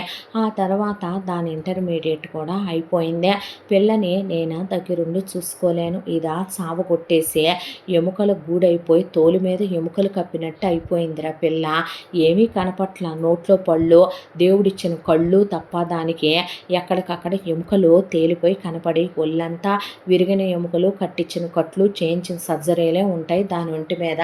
ఆ తర్వాత అలా పిల్లది డిగ్రీ కంప్లీట్ అయిపోయిందే, పిల్లకి పెళ్లి చేసేద్దామని దాని 18వ ఏట నుంచి సంబంధాలు వెతుకుతుంటే, ఒక జ్యోతిషుడి దగ్గరికి వెళ్ళి జాతకం వేయించుకొచ్చాను, అది నష్టజాతకురాలు, అమ్మని మింగింది, పెళ్ళైతే మొగుడిని కూడా మింగుద్దని ఇది చెప్పింది, చెప్తే నేను ఆ జాతకం నాకు ఇమ్మనమంటే ఇది ఇవ్వలేదు, పిల్ల పుట్టిన డేటు టైము ప్లేసు పెట్టి నేను ఎవరిని అడిగినా పిల్ల జాతకం చాలా బ్రహ్మాండంగా ఉందని, పిల్ల ఏ ఇంటికి వెళ్ళొద్దో భర్త అత్తింటి వాళ్ళు ఆనందంగా ఉంటారని వాళ్ళు చెప్తే ఊళ్ళో జనానికి అందరికీ దేకేపాటికి పోయిన నా మొదటి భార్యని కారణంగా చూపించి చెప్పేపాటికి లోకులు పలు కాకులు కదరా, జనాలు తప్పుడీ చెప్పే మాటలే నమ్ముతారుగా మంచోళ్ళు చెప్పే మాటల కన్నా. దాంతో నా బిడ్డ మీద ఇది జాతక దోషం ఉందని నిందలు వేసేసిందే. దానికి ఒక కారణం ఉంది. ఏంటంటే నా మొదటి భార్యకి బాగా ఎక్కువ వెయిట్లు పెట్టి దాని పుట్టింటి వాళ్ళు 100 తులాలు బంగారం పెట్టారు చెల్లెమ్మ. ఇది కాజేద్దాం అనుకుంటే నేను పిల్ల పెళ్ళికని లాకర్లో పెట్టా. నా మొదటి భార్యకి 2 ఎకరాల పొలం పెట్టారు. ఆ రోజు అది రేటు లేదు. ఈరోజు దాని పక్కన హైవే పడి ఎకరం ఒక 50 నుంచి 60 లక్షలకి రేటు పెరిగింది. ఆ పొలం అమ్మేసి ఇచ్చే నా కూతుళ్ళకి నాకు అంటదే. ఇది కాజేద్దాం అనుకుంటుందని నేను అసలు ఆ పొలం అమ్మి ఇవ్వనని అడ్డం తిరిగాను. దాంతో ఇది కచ్చబట్టి పిల్లకొచ్చిన సంబంధాల వాళ్ళందరికీ కూడా పిల్ల పెద్ద మనిషి అవ్వలేదని, మాసికమ్మని, పిల్ల తిరుగుబోద్దని, పిల్ల కడుపులు వచ్చినాయని, నేను కడుపులు కరిగిచ్చానని, చూసిన ప్రతి మగాడి దగ్గర పమిట్లు జార్చుద్దని చండాల మాటలన్నీ చెప్పి పిల్లకొచ్చిన సంబంధాల్లో 5 మంచి సంబంధాలు ఎతికేసుకొని 5 గవర్నమెంట్ ఉద్యోగస్తులకి దాని కూతుళ్ళనిచ్చి పెళ్ళిళ్ళు చేసేసుకుంది. అక్కడికి నేనే కట్నాలు ఇచ్చానురా. తలా ఒక వాళ్ళకి 2 ఎకరాల పొలాలు పెట్టా. ఎకరం 25 లక్షలు ఉన్నాయి. అవి కాక 10 లక్షల క్యాష్, వాళ్ళకు ఒక 50 తులాలు బంగారం, అల్లుళ్ళ కారు, బంగారాలు, లాంఛనాలు పెట్టి పెళ్లి చేసే పంపించా. కానీ ఇది మాత్రం సుఖపడకూడదు. నీ కూతురు నాశనం అయిపోను, ఊడుసుకుపోను, ఇది గొడ్డు మొద్దుగాను, గొడ్రాలుగాను, పిల్లా పాపలు లేకుండా పోను అని దాన్ని రోజు తిడతానే ఉంటదే. ఇంత దాంట్లో కింద పడి మీద పడి పెళ్ళిళ్ళ పేరయ్య గారు నేను తపస్సు చేసి ఎతికితే ఒక సంబంధం దొరికింది. ఆ తర్వాత ఈ మధ్య నేను క్యాంపులకు వెళ్ళటం ఆపేసి ఇక ట్రాన్స్ఫర్ల మీద ట్రాన్స్ఫర్లు పెడతాను అంటే అసలు ఉద్యోగం మాని పడేస్తా, దరిద్రం వదులుద్ది అనేపాటికి లేదులేండి అని చెప్పి అనేసరికి ప్రాణం విసుకెత్తిపోయి విఆర్ఎస్ తీసేసుకున్నా. ఇంటి పట్టునే ఉంటున్నానురా గట్టిగా ఒక 2 నెలలు అయిందంతే. ఆ తర్వాత నేను ఇలా ఇంటి పట్టున ఉండటం మొదలుపెట్టాక పిల్లని కొడతంటే నరికి పోగులు పెడతానని 4 పీకులు పీకాను 2-3 సార్లు. దాంతో పెళ్ళిళ్ళ పేరయ్య గారు ఒక సంబంధం తీసుకొచ్చాడు. అబ్బాయి చాలా మంచోడు, బ్రాడ్ మైండెడ్, జాతకాలు గట్రా నమ్మే పిల్లాడు కాదు. వాళ్ళ అమ్మ వాళ్ళు వద్దన్నా నేను ఖరీదైన పొలం పిల్లకి 2 ఎకరాలు అమ్మి క్యాష్ పిల్ల పేరు మీద వేస్తానని, ₹1,00,00,000 వేసి మిగతా డబ్బులతో అల్లుడికి ఒక కారు కొనిస్తానని చెప్పాను. అలాగే అబ్బాయిది గవర్నమెంట్ ఉద్యోగం, దానికి తోడు పిల్లకి వాళ్ళమ్మ బంగారం పెడతానని, దీనికి తెలియకుండా పిల్లకని నేను అప్పుడు కాసిన డబ్బులు దాసి ఒక ల్యాండ్ కొన్నానురా. దాని అదృష్టమో ఏమో కానీ ఆ ల్యాండ్ బీభత్సంగా రేటు పెరిగింది. దాంతో అది కూడా పిల్లకిస్తానంటే వాళ్ళు ఒప్పుకున్నారు. ఆ తర్వాత నిశ్చితార్థం చేసుకుందామంటే ఈ ముదరష్టపది వీల్లేదు, కాదు, కూడదు అందమ్మా అన్న తర్వాత వాళ్ళకు కూడా ఉన్నాయి లేని ఎక్కడ చెప్పి చచ్చుద్దోనని డైరెక్ట్గా పెళ్ళికి ముహూర్తాలు పెట్టుకున్నాను. ఇంకొక 10 రోజుల్లో అమ్మాయి పెళ్ళి, నువ్వు చెల్లాయి రావాలి, అబ్బాయిని పిల్లల్ని కూడా తీసుకొని రండి అని చెప్తే అయ్యో అలాగారా, తప్పకుండా వస్తాం, ఎందుకు రాము అన్న తర్వాత నాకంటూ ఎవరైనా మిగిలిన్నారు అంటే అది నువ్వేరా, స్నేహితుడివైనా బంధువువైనా అన్నాడు ఆయన. అన్న తర్వాత భోజనం చేసి ఆయన వీడ్కోలు చెప్పి వెళ్ళాడు. వెళ్ళిన తర్వాత పిల్లలు వచ్చి ఆ శుభలేఖ చూసి ఏంటిది తాత అని అడిగితే నా ఫ్రెండు కూతురు పెళ్ళమ్మ అంటే, వెళ్తున్నామా, వెళ్ళాలిగా మరి అంటే, నానమ్మ నేను వెళ్ళొస్తాం, మీరు ఇంట్లోనే సునీత దగ్గర ఉంటారు, మేమెందుకు ఉంటాం, ఏంటి ముసలోడా, ఏంటి మమ్మల్ని ఇంట్లో ఉంచి వెళ్దాం అనుకుంటున్నావా, దెబ్బలు పడతాయి నీకు అంటే, ఎందుకు అక్కడికి వచ్చి మీరు అల్లరి చేయటానికా అంటే, ఎందుకు అల్లరి చేస్తాం, ఎన్ని రోజులు ఉండాలి చెప్పు బామ్మ, మాకు పరికినీలు అవి కుట్టించుంచావుగా, నగలన్నీ లాకర్లోంచి తెచ్చేయి తాత, తమ్ముళ్ళకు కూడా తెచ్చేయి అన్న తర్వాత వాటి ముచ్చట చూడండి, నోరుమోయ్, నువ్వు కూడా ముచ్చట్లేదో ఏమీ లేదో అన్నాక, ఎన్ని రోజులు ముందు వెళ్తున్నావు, ఆ రోజు వెళ్తే చాలు, అదేంటి ఫ్రెండు నా ఫ్రెండ్ చేసుకోవట్లేదమ్మా, వాడు ఆల్రెడీ 2 చేసుకున్నాడే, ఫ్రెండ్ ఫ్రెండ్ కూతురనే అంటున్నాం తాత. ఫ్రెండ్ కూతురు నీ కూతురు లాంటిది కాదా? వెళ్తే తప్పేంటి, ముందే స్కూల్ ఎగ్గొట్టడానికి చూసావయ్యా అనేపాటికి ఏయ్ అని ఆయన అన్నాక పిల్లలు వెళ్దాంగా అని ఆడుకుని వాళ్ళ నాన్న కోసం చూసి అలా పడుకుండిపోయారు. ఆ తర్వాత రాత్రి ఎప్పుడో వచ్చాడు సంజయ్. వచ్చిన తర్వాత అలా కూర్చున్నారు రవికాంత్, లలిత. మమ్మీ డాడీ పడుకోలే అంటే టైం ఎంత అవుతుందో చూస్తున్నావయ్యా?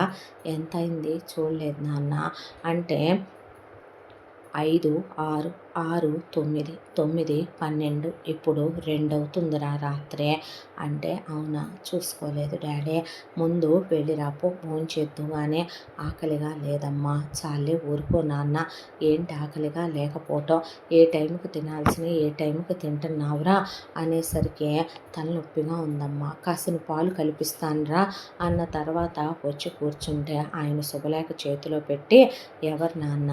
నా ఫ్రెండ్ రా, బెస్ట్ ఫ్రెండ్, గోళీలు ఆడుకున్నాం, ఇద్దరం కలిసి టైరాట్ ఆడుకున్నాం అంటే అలా వాళ్ళ నాన్న వైపు చూసే అవునా అంటే వాళ్ళ అమ్మాయికి పాపం పెళ్ళంటరా, ఇలా భారీపోయిందని ఇంకో పెళ్లి చేసుకొని ఇలా జరిగిందంటనే మొత్తం ఆయన ఆవిడ ఏకరువు పెట్టి చెప్తే అవునా అనే బాధ అనిపించి అలా విన్నాడు.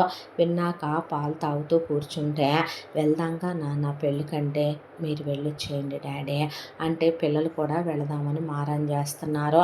పనిమాల పిలిచాడురా నా ఒక్కగానొక్క ఫ్రెండ్, నో అనుకు నాన్న ప్లీజ్ అంటే సరే వస్తాలే అన్న తర్వాత పిల్లలు అంటమేమో కానీ మళ్ళీ 2 రోజుల తర్వాత రానే వచ్చాడు రామకృష్ణ. ఏమైందిరా కృష్ణుడు అంటే ఏమి లేదు కాంతు, నువ్వు చెల్లెమ్మ అమ్మాయి పెళ్ళికి ఒక వారం రోజుల ముందే రావాలి. ఏమైందన్నయ్య?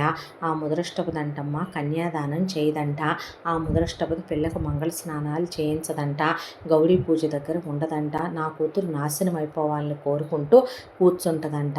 ఇది ఎక్కడ దరిద్రం అన్నయ్య, మా కర్మమ్మ అంటే హాయ్ తాత ముందే మేము వస్తామంటుంటే వద్దంటున్నారు తాత అనేసరికి తీసుకొని రారా, ఎంత ముద్దుగున్నారా పిల్లలు, బొమ్మల్లాగా ఉన్నారా నలుగురు, నాకెంత నచ్చేశారో అని ఆయన ముద్దులు చేసి పిల్లల్ని వెళ్ళాడు. ఆ తర్వాత అయ్యా మేము ఇలా వెళ్తున్నావురా అంటే సరే వెళ్ళిరండి, వీళ్ళు వస్తున్నారా స్కూల్ మానేసి అంటే పిల్లలు నానమ్మ తాతయ్య దగ్గర నుంచుంటే పోన్లేరా వస్తామంటున్నారుగా అంటే సరే నేను ఆ రోజు వస్తానులే మీరు వెళ్ళండి అనేసరికి తోడుందో కానీ రామ్మ సునీత అనే పని మనిషి సునీతను కూడా తీసుకొని వెళ్ళారు. ఆ తర్వాత పిల్లలు వెళ్ళంగానే ఆంటీ అనే ఆ అమ్మాయి దీప దగ్గరికి వెళ్ళి అతుక్కుపోతే ఆ అమ్మాయి చూడటానికి పిల్ల చక్కగా ఉంది కానీ ఎముకల మీద తోలు కప్పినట్టుండేసరికి రవికాంత్ లలిత కాళ్ళకి దండం పెట్టి ఆశీర్వాదం తీసుకుంటే పిల్ల బొమ్మలా ఉందే అనేసరికి ఎంత లావునున్న రామకృష్ణ రెండో పెళ్ళం 5 కూతుళ్ళు అల్లుళ్ళు వచ్చి నుంచుంటే అబ్బో అనేసి ఆయన ఆవిడ పిల్లల్ని తీసుకెళ్ళి విడిదింట్లో ఉన్నారు. ఉన్న తర్వాత ఈలోపు వియ్యాల వాళ్ళు విడిదింట్లో దిగారంటే వెళ్ళి హారతి ఇవ్వటం, ఆవిడ ముత్తైదు కాబట్టి ముందుండే ఆయన ఆవిడే అన్నీ జరిపించే. అమ్మాయికి మంగళ స్నానాలు చేయించేటప్పుడు గట్టిగా రుద్దితే దీన్ని చెయ్యి కాలు వచ్చేలా ఉంది పిల్లదే అనుకున్నారు వీళ్ళు. ఈలోపు పెళ్లి రోజు రానే వచ్చి ఆ రోజున వచ్చాడు సంజయ్. రాగానే నమస్తే అంకుల్ అంటే దొరబాబులాగా ఉన్నావయ్యా అని అలా బ్లేజర్ వేసుకొని వచ్చేపాటికే కొడుకు నన్నాళ్ళ తర్వాత మళ్ళీ అలా చూసుకునే వాళ్ళే మాట్లాడాల. ఈలోపు పెళ్లి ముహూర్తం టైం అయ్యేసరికి అమ్మాయిని పీటల మీద కూర్చోబెట్టారు. కరెక్ట్గా ఇంకొక 2 నిమిషాల్లో జీలకర్ర బెల్లం పెడతారనగా పెళ్లి కొడుకు మేనమామకు అప్పటికే 2 సార్లు హార్ట్అటాక్ వచ్చిందంట. వాళ్ళు బయలుదేరి వచ్చే కారు యాక్సిడెంట్ కాబోయిందంట. యాక్సిడెంట్ అయిపోద్దేమో అనే దాంతో పెళ్లి కొడుకు మేనమామకి 3వ హార్ట్అటాక్ వస్తే బతకపోవచ్చని డాక్టర్లు అన్నారంట. ఈలోపు రామకృష్ణ రెండో పెళ్ళం నేను చెప్పలా దీని దరిద్ర పాదం ఇది మింగేసుద్దని, ఇది అన్నట్టే జరిగింది మీకు అనేసరికి ముందు లేవరా నువ్వు, దీన్ని చేసుకుంటే రేపు మీరు కూడా పోతారు, మీ కొడుకు కూడా పోతాడు అనేసరికి ముందు లే అనేసరికి అమ్మ మావయ్యకి ఆల్రెడీ హార్ట్అటాక్ వచ్చి ఉంటే 2 సార్లు, 3వసారి ఎలా వచ్చినా పోతాడు, దానికి తనేం చేసిందే, నోరు మూసుకొని నువ్వు లేస్తావా, మమ్మల్ని కూడా సావమంటావేంట్రా అనేసరికి నువ్వు మగాడివి కాదా అదేంటి అలా లేచి నుంచుంటావు అని సంజయ్ అనేసరికి, అలా కాదండి, తనంటే నాకు ఇష్టమే, తన్ని పెళ్లి చేసుకోవాలనే ఉంది, కానీ తన అమ్మా నాన్నలా అంటే అమ్మా నాన్నలే కదండి ఇంపార్టెంట్ అనేసరికి, ఈ రోజుల్లో కూడా ఇలాంటి ఎదవలు ఇంకా ఉన్నారా పనికిమాలిన సన్నాసులు అనుకొని సంజయ్ అలా చూస్తూ నుంచుండేసరికి వాళ్ళు ఎంత ఆపుతున్నా, అవసరమైతే మేము మీకు ఎక్స్ట్రా ఇంకో 2-3 కోట్లు కావాలన్నా ఇస్తామని రవికాంత్ లలిత చెప్తున్నా వాళ్ళ అబ్బాయిని తీసుకొని వాళ్ళు అక్కడి నుంచి వెళ్ళిపోయారు. ఇంకా దీనికి జన్మకు పెళ్లి కాదు, నీ కూతురు బతుకున్నంతకాలం నా కూతురు పిల్లలకు ఆయాగా ఇంట్లో పని మనిషిగా వంట మనిషిగా పడుంటవేనని నేను చెప్పానుగా, మళ్ళీ ఇంతోటి పెళ్ళికి నువ్వు తెగ ఊగిపోవటం ఒకటి అని తిడుతూ కూర్చుంది రామకృష్ణ రెండో భార్య.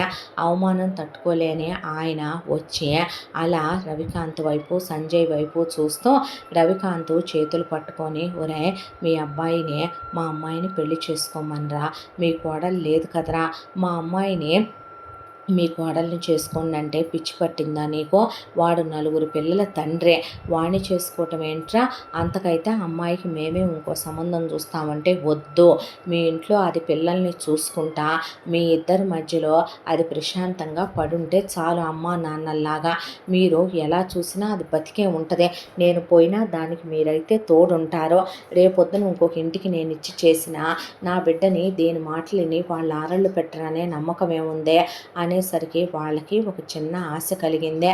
పిల్లలు కూడా ఆ అమ్మాయిని అమ్మ అని పట్టేసుకొని, నానమ్మ డాడీని పెళ్లి చేసుకోమను, అమ్మని మన మమ్మీ ఎటు చచ్చిపోయిందిగా ఆ అమ్మని పెళ్లి చేసుకోమనవా అనేసరికి, మా అబ్బాయి ఏమైనా పిచ్చి పట్టిందా మీకు అని పిల్లల్ని అరవబోతుంటే, పిల్లల్ని అరుస్తావు ఎందుకయ్యా, చేసుకోయ్యా నీ కాళ్ళు పట్టుకుంటానంటే, అంకుల్ ప్లీజ్ మీరేం అడుగుతున్నారో తెలుసా, నేను నా భార్యను మర్చిపోయి తన స్థానాన్ని మీ అమ్మాయికి నేను ఇవ్వలేను, తన లైఫ్ని మీరు నాశనం చేస్తున్నారు, పర్లేదు బాబు నీ భార్యగా ఉంటే నువ్వు దాన్ని తిట్టవు కొట్టవు, మీ అమ్మ నాన్న దాన్ని ఆరళ్ళు పెట్టరు, పిల్లలు దాన్ని సవతి తల్లిలాగా తోసేసి చూడరు, అదే టయానికి అంత ముద్ద తిని ఒంటి నిండా సిగ్గు దాచుకునే బట్ట కట్టుకొని నేనున్నా పోయినా ప్రశాంతంగా పరువుగా బతుకుద్దయ్యా, చేసుకోమంటే, అది కాదు అంకుల్ ప్లీజ్ అనేలోపు నా మాట వినవా అని ఆయన గదిలోకి వెళ్ళి ఉరి బిగిచ్చేసుకున్నాడు.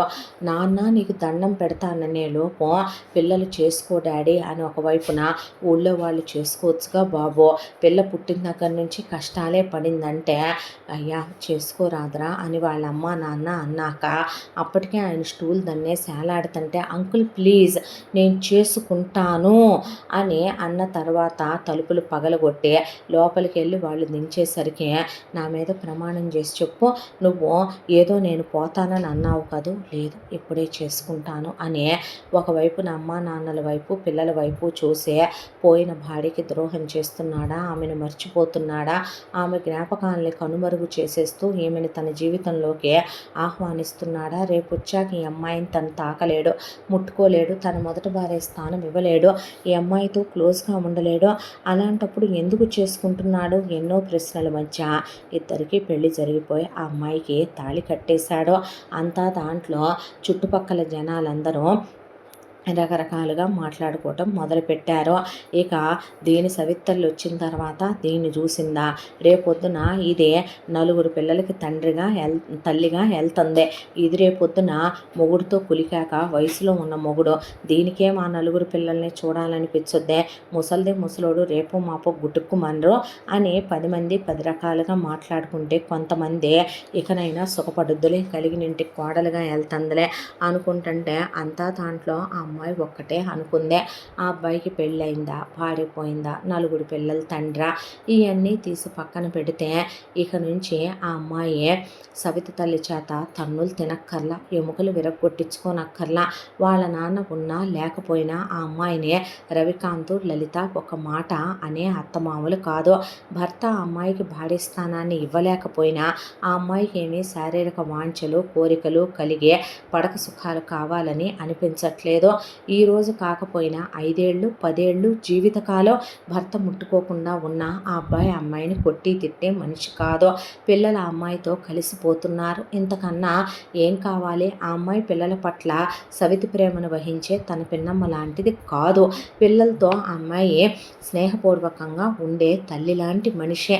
పైగా వాళ్ళ ఇంటికి వెళ్తే ఆ అమ్మాయికి 3 పూట్ల ముద్ద పెడతారు, ప్రశాంతంగా తిని పడుకోవచ్చు అనే ఒకే ఒక్క దాంతోనే తాళి కట్టించుకొని వాళ్ళ ఇంట్లో కోడలుగా అడుగు పెట్టింది. ఆ తర్వాత ఇక వాళ్ళ నాన్నొచ్చే కష్టమైన నిష్ఠూరమైన, బాబు పుట్టిన దగ్గర నుంచి సుఖపడలేదయ్యా, నువ్వే చూసుకో అని చెప్పి ఆయన వెళ్ళిపోయాడు. ఆ తర్వాత దీపం పెట్టించుకొని సత్యనారాయణ వ్రతం చేసుకొని సింపుల్గా రిసెప్షన్ పెట్టుకొని శోభనం గది ఏర్పాటు చేశారు. అక్కడ ఏమీ జరగదని వీళ్ళకి తెలుసు. కానీ ఆ అమ్మాయిని గదిలో పంపాలి. పంపాక సంజయ్ ఏమీ మాట్లాడలేదు. ఆ అమ్మాయే నాకు ఏం జరుగుద్దో తెలుసండి, ఇప్పుడు మీరు చెప్పారుగా అక్కయ్య స్థానాన్ని నాకు ఇవ్వలేరని, నేనేమి మిమ్మల్ని తప్పు పట్టనులేండి అని పాల గ్లాస్ అక్కడ పెట్టేసి ఆ అమ్మాయి నగలన్నీ తీసేసి ఆ అమ్మాయి సింపుల్గా ఉండేటటువంటి పంజాబీ డ్రెస్ వేసుకొని వచ్చి పడుకోండి మీరు అని ఆ అమ్మాయి పడుకుంది. చాలా రోజుల తర్వాత, కొన్ని సంవత్సరాల తరువాతేమో ఆ అమ్మాయి ప్రశాంతంగా అలా పడుకొని ఏసీలో చల్లటి గాలి వస్తుంటే రేపొద్దున్నే లేవక్కర్లా, వెట్టి చాకిరి చెయ్యక్కర్లా, పిన్నితో దెబ్బలు వాతలు తినక్కర్లేదేమో అని అలా పడుకుంది. ఆ అమ్మాయికి నిద్ర పట్టేసిందే. కానీ తనకి నిద్ర పట్టలేదు. భార్య ఫోటో వైపు చూస్తూ, ఒకవైపున భార్యకి ద్రోహం చేసి తను మర్చిపోయి అమ్మాయి మెళ్ళో తాళి కట్టానా, లేకపోతే ఈ అమ్మాయి లైఫ్ను నాశనం చేస్తున్నానా అనే దాంతోనే పడుకుండిపోయాడు సంజయ్. ఆ తర్వాత తెల్లారిపోయింది. ఆ అమ్మాయి ముందే లేచి స్నానం చేసి రెడీ అయ్యి కిందకొచ్చే. ఆ తర్వాత ఆవిడ తాళి గొలుసు నల్లబూసలు చేతికిచ్చి సూత్రాలు ఎక్కిచ్చి ఇచ్చింది అత్తగారు. మెళ్ళో వేసుకుంటే, నల్లపూసలు వేసుకుపోయావమ్మా, పర్వాలేదులే అత్తయ్య, నేనే ఉద్యోగాలకు వెళ్తున్నానని అని లోపలికి మంగళసూత్రం వేసుకొని పైకి నల్లబూసలు వేసుకుంది అమ్మాయి. నొసట్లో కుంకుమ పెట్టుకొని దేవుడికి దండం పెట్టుకుంది. ఆ తర్వాత చీరలు ఎందుకమ్మా, డ్రెస్సులే వేసుకో, నీకోసం ఇగో బట్టలు తెప్పించానే అని ఆవిడిస్తే అలాగేనని తీసుకుంటే టైలర్ దగ్గర నీకోసం అడుగు లంగాలు బ్లౌజులు కుట్టమని పంపించేసా సునీతకిచ్చే అంటే సరేనందే. అలా డ్రెస్ వేసుకొని వచ్చిందే. ఈలోపు మమ్మీ అని పిల్లల్ని నిద్రలేచి రోజుట్లా స్కూల్కి వెళ్ళమంటే పిల్లలకి స్నానం చేయిస్తూ ఆ అమ్మాయి తడిచిపోయి ఉఫ్ఫో అని మళ్ళీ బట్టలు మార్చుకొచ్చి గట్టిగా పట్టుకొని నలుగురిని రెడీ చేసి ఇక పిల్లలతో లలిత రవికాంత్ పరుగులు పెట్టలేరు. కానీ దీప సన్నకుంది కాబట్టి పిల్లలు వెనకాల పడి పరిగెత్తి పిల్లలకి ఫుడ్ పెట్టి బ్రేక్ బాక్సులన్నీ సర్దేసింది. ఈలోపు పిల్లలతో ఆడుకుంటూ ఉండగా ఇక పైనుంచి కిందకి అలా దిగొచ్చాడు సంజయ్. దిగొచ్చేసరికి డాడీ వచ్చాడు అని పిల్లలు సైలెంట్ అయిపోయారు. సైలెంట్ అయిపోయేపాటికి ఆ అమ్మాయి పక్కన ఒకే ఒక్క కుర్చీ ఖాళీ ఉంది. ఆ కుర్చీలో ఆ అబ్బాయి కూర్చుంటే గుడ్ మార్నింగ్ అండి అంటే అన్నాడు. అన్న తర్వాత పిల్లలు బాయ్ మమ్మీ అని ఆ అబ్బాయికి బాయ్ డాడీ అని ముద్దు పెట్టి బాయ్ అన్నాక పిల్లలు అలా వెళ్ళిపోయారు. వెళ్ళిపోయిన తర్వాత అబ్బాయి టిఫిన్ చేసి ఆఫీస్కి వెళ్తుంటే టాటా అంది దీప. అన్నాక అని బయలుదేరి వెళ్ళిపోయాడు.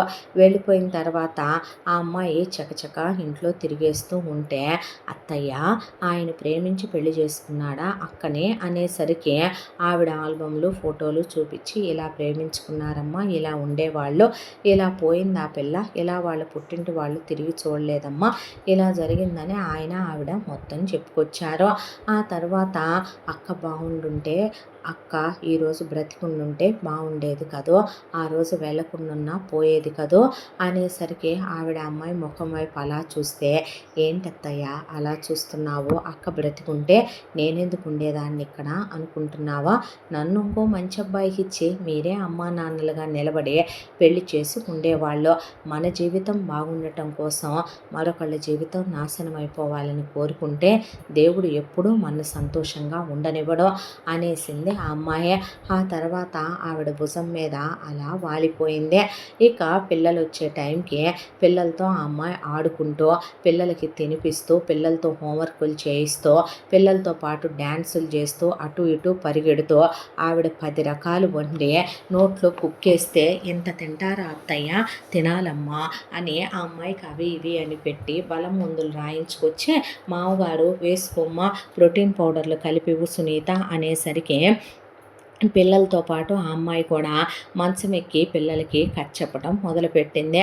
కథ చెప్పటం మొదలు పెడితే, రామ్మ తిందుగానే అంటే, ఆయన వచ్చాక తింటాలే అత్తయ్య, వాడు వచ్చేపాటికి ఆలస్యం అవుద్దమ్మా, మీరు తినేసి పిల్లలు తినేసి నేను తినేస్తే ఆయనతో ఎవరు తింటారో, దాన్ని లవ్ అంటారే నానమ్మ, నీలాగా వంటింట్లో ఓసారి తినేసే, సునీతతో కబుర్లు చెప్తూ తినేసే, మాతో తినేసే తాతయ్యతో తింటావే అనేపాటికి ఆయన అని నవ్వితే, నీ వయసుకు ముసలోడా, నీకు జోకులు ఎక్కువైపోయినాయి నా మీద అనేసరికి ఆయన మీసాలు పట్టుకు లాగితే, అబ్బా అనేసరికి, నన్నే ఆట పట్టిస్తారంటే అనేపాటికి, నేను కథ చెప్తానులే అత్తయ్య మీరు వెళ్ళండి అని ఆ అమ్మాయి పైకెక్కి ఇక కథ చెప్పటం మొదలు పెడితే, పిల్లలు ఆ అమ్మాయి వైపు చూస్తూ పడిపోయారు. వాళ్ళని నిద్రపుచ్చి దుప్పటి కప్పాక, వచ్చి వాడు చూసుకుంటాడమ్మా పడుకోబోయే ముందు అన్నాక, అవునా అని సునీతని, నేనన్నీ ఓవెన్లో వేడి చేసి పెడతానులే సునీత, నువ్వు వెళ్ళి పడుకో అంటే, అలాగే అమ్మాయి గారు అని సునీత వెళ్ళిపోయింది. ఆ తర్వాత సంజయ్ రాత్రి 12 దాటి ఆ టైంకి వచ్చాడు. వచ్చేసరికి అక్కడే టేబుల్ మీద కూర్చొనుంది దీప. కూర్చున్న తర్వాత, మీరు వెళ్ళి ఫ్రెష్ అయ్యండి, భోంచేద్దాం అన్నాక, నువ్వు చేయలేదా, అదేంటండి కలిసి తిందాంగా వెళ్ళండి అన్న తర్వాత వెళ్ళి స్నానం చేసి ఫ్రెష్ అయ్యి వచ్చాడు. వచ్చిన తర్వాత అన్నీ ఓవెన్లో వేడి చేసి డైనింగ్ టేబుల్ మీద పెట్టి ఆ అబ్బాయికి వడ్డించి తను కూడా కూర్చొని వడ్డించుకుంది. రోజు తింటాడు కానీ వేడివేడిగా తినక చాలా సంవత్సరాలు అయిపోయింది. ఆ అమ్మాయి కూర్చుని, వాళ్ళ అమ్మ నాన్న మాట్లాడరు కానీ దీప మాత్రం పొద్దున్నుంచి సంజయ్కి పిల్లలు ఏమేమి అల్లరి చేశారు, డైరీలో ఏం వర్కులు ఇచ్చారు, పిల్లలు ఏమేమి కాంపిటీషన్లో ఉన్నారు, ఏమేం చేస్తున్నారు, తనేం కథలు చెప్పింది అన్నీ చెప్తూ కూర్చుంది.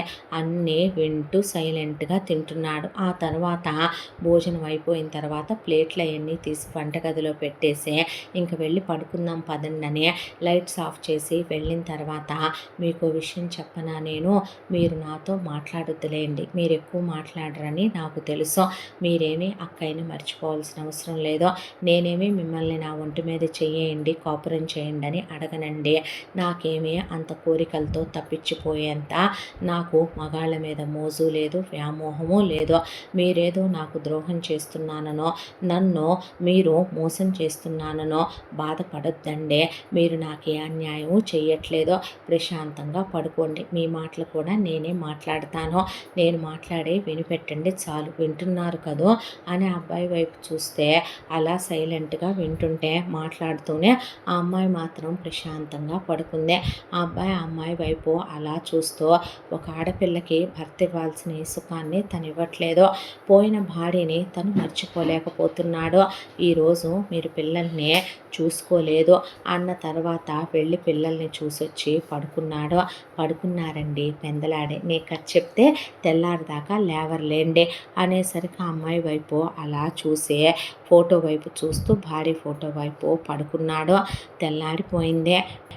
పిల్లలు స్కూళ్ళకి వెళ్ళిపోయారు. ఆ తర్వాత అలా కూర్చొని ఉండగా అత్తగారు, ఇదిగోమ్మా ఈ నగలన్నీ తీసుకొని వేసుకోవే అంటూ ఉండగా, ఆ అమ్మాయి ఒకవైపున అక్కడే ఉన్న దివ్య ఫోటోకి దండేసి అక్కడ దీపాలు వెలిగించి ఆ అమ్మాయి పూజ గదిలోకి వెళ్ళి బొట్టు పెట్టుకొని వచ్చి కూర్చొని అలా అత్తగారి భుజం మీద వాలిపోయి, నాకు ఈ నగలేమీ వద్దత్తయ్యా, నేను ఇలా సంతోషంగానే ఉన్నాను అన్న తర్వాత, అది కాదమ్మా అంటే, ఒక్క విషయం చెప్పనా, ఈ నగల కోసమో మీ అబ్బాయి ప్రతి రాత్రి నా ఒంటి మీద చెయ్యేస్తారనో, లేదంటే పిల్లలు నన్ను అమ్మ అని పిలుస్తారనో నటిద్దామనో నేను ఇక్కడికి రాలేదో, చిన్నప్పటి నుంచి అమ్మ ప్రేమ అంటే ఎలా ఉంటుందో నేను ఎరుగక ముందే అమ్మ నన్ను వదిలి వెళ్ళిపోయింది. నీలో నా తల్లిని, నాన్న ఎప్పుడూ ఇంటి దగ్గర ఉండేవాడు కాదు మామయ్య, ఎప్పుడూ ఊళ్ళ వెంట తిరుగుతూ ఉండేవాడు, తండ్రి ప్రేమ కూడా తెలీదు, మీలో నేను ఆ ప్రేమను చూసుకోవాలి, మీ అబ్బాయి నాతో మాట్లాడినా మాట్లాడకపోయినా నేను చెప్పేది వింటారు. ఆయన నన్ను తిట్టరు, కొట్టరు, ఆరళ్ళు పెట్టరు. మీ అబ్బాయి చెడ్డవారు కాదు. ఆయన అలా ఉన్నా నాకు ఆనందంగానే ఉంటుంది. నాకేమీ వాంఛలో శరీర కోరికలో కలిగి నేను ఆయన మీద పడిపోవాలని ఆయన్ని పెళ్లి చేసుకోలేదు అత్తయ్య. నేను స్వార్థపరురాల్ని కాదు. నాది ద్రోహబుద్ధి కాదు. ఇవన్నీ ఇస్తేనే నేను పిల్లల్ని సంతోషంగా చూసుకుంటాను, లేదంటే సవితి తల్లిగా చూసుకుంటానేమోనని మీరు అనుకోవద్దు. నాకు ఈ నగలొద్దు. మీరు కడుపు నిండా 3 పూట్ల పెట్టే ముద్ద చాలు. మీ ఇంట్లో ఏసీ గదిలో పడుకుంటున్నాను, మంచం మీద పడుకుంటున్నాను, నాతో పనులు చేయించట్లేదు, పిల్లలతో ఆనందంగా ఉంటున్నాను. గుండెల మీద చెయ్యేసుకొని చెప్తున్నాను, ఎదురుగా దేవుడున్నాడు. నేను నిజంగా సంతోషంగా ఉంటున్నాను. మీ అబ్బాయిని చేసుకున్న రోజు నేను ఒకటే అనుకున్నాను అత్తయ్య, మా పిన్ని ఆరళ్ళు కొట్టటం, తిట్టటం, మా నాన్న నా గురించి పడే బాధ ఇక ఉండవు. నా దగ్గర నుంచి మీరు నిజం చెప్పాలంటే ఏ కట్న కానుకలు ఆశించే అత్తమామలు కాదు. అంతకన్నా ఏం కావాలి? ఇవేమీ నాకొద్దు. ఈ తాళి నేను మీ ఇంటికి వేసుకున్న బంధంతో మెళ్ళో వేసుకున్నాను. నాకు ఇంకేమీ వద్దు అనేసి ఆ అమ్మాయి అనేసరికి ఆ మాటలు వింటూ సంజయ్ అలా దిగాడు. దిగి టిఫిన్ చేసి కారులో వెళ్తున్నంతసేపు ఆ అమ్మాయి మాటలే గుర్తొచ్చాయి.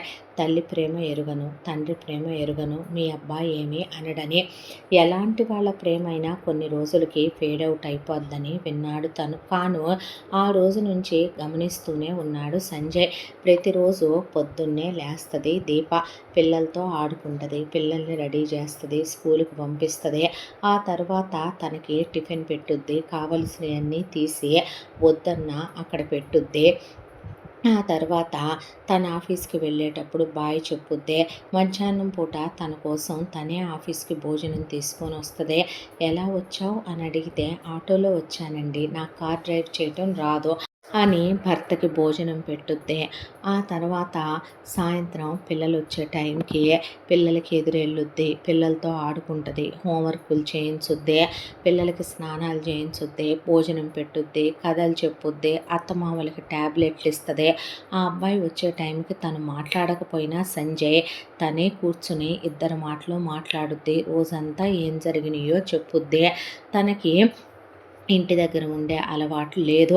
పిల్లల్ని తీసుకొని అత్తమామల్ని తీసుకొని ఈరోజు అందరం కలిసి బయటికి వెళదాంగా సినిమా కంటే, మీరు వెళ్ళొచ్చేయండి అంటే, అదేంటి పిల్లలతో అందరం కలిసే కదండి వెళ్ళాలి అని పిల్లలకి ప్లెకార్డులు రాసి నాన్న రావాలి రావాలి అని ఆ అమ్మాయి వెక్కిళ్ళు పెట్టి ఏడ్చేసరికి ఇష్యూ ఇష్యూ వస్తాను అని సంజయే రావటం మొదలుపెట్టాడు. అలా పిల్లల్ని ఫ్యామిలీని సంజయ్తో కలిసి పిక్నిక్కి తీసుకెళ్ళడం, సినిమాకి తీసుకెళ్ళడం, షాపింగ్కి తీసుకెళ్ళడం, ఐస్ క్రీమ్ పార్లర్కి తీసుకెళ్ళడం. నాన్న మిమ్మల్ని దగ్గరికి తీపోతే అమ్మ జ్ఞాపకాలతో ఉంటే మీరు డాడీ క్లోజ్ అవరా అని పిల్లల్ని ఆ అబ్బాయి మీదేసి తను ఇద్దరిని ఎత్తుకుని ఇక లావయ్యానుగా ఎత్తుకుంటారండమ్మ అన్నాక, ఇంకా లావైతే బాగోవే, కొంచెమేగా అత్తయ్య లావయ్యాను అని ఇంకొక ఇద్దరిని నాన్నెత్తుకుంటారు. పిల్లల్ని విదిలించకూడదు, దేవుడితో సమానం, దించేయకూడదు, దూరం తోసేయకూడదు అనేదే.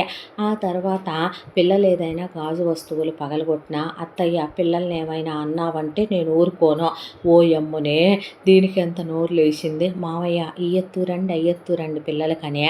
వాళ్ళ నాన్న ఊరి నుంచి వచ్చేటప్పుడు నాన్న అవి చేయించుకురా ఈ చేయించుకురా అన్నాక, ఎందుకమ్మా అవన్నీ అంటే, వాళ్ళ మనవాళ్ళు మనవరాళ్ళ కోసం తెస్తున్నాడు, తేనివ్వండి మా ఊళ్ళో ఈ ఫేమస్ అనే తెప్పించి, నువ్వు ఎలా ఉన్నావమ్మా అంటే, నేను చాలా చాలా సంతోషంగా ఉన్నాను నాన్న అని చెప్పేది తప్ప భర్త ముట్టుకోవట్లేదన్న మాట కూడా అమ్మాయి బయటికి రానిచ్చేది కాదు.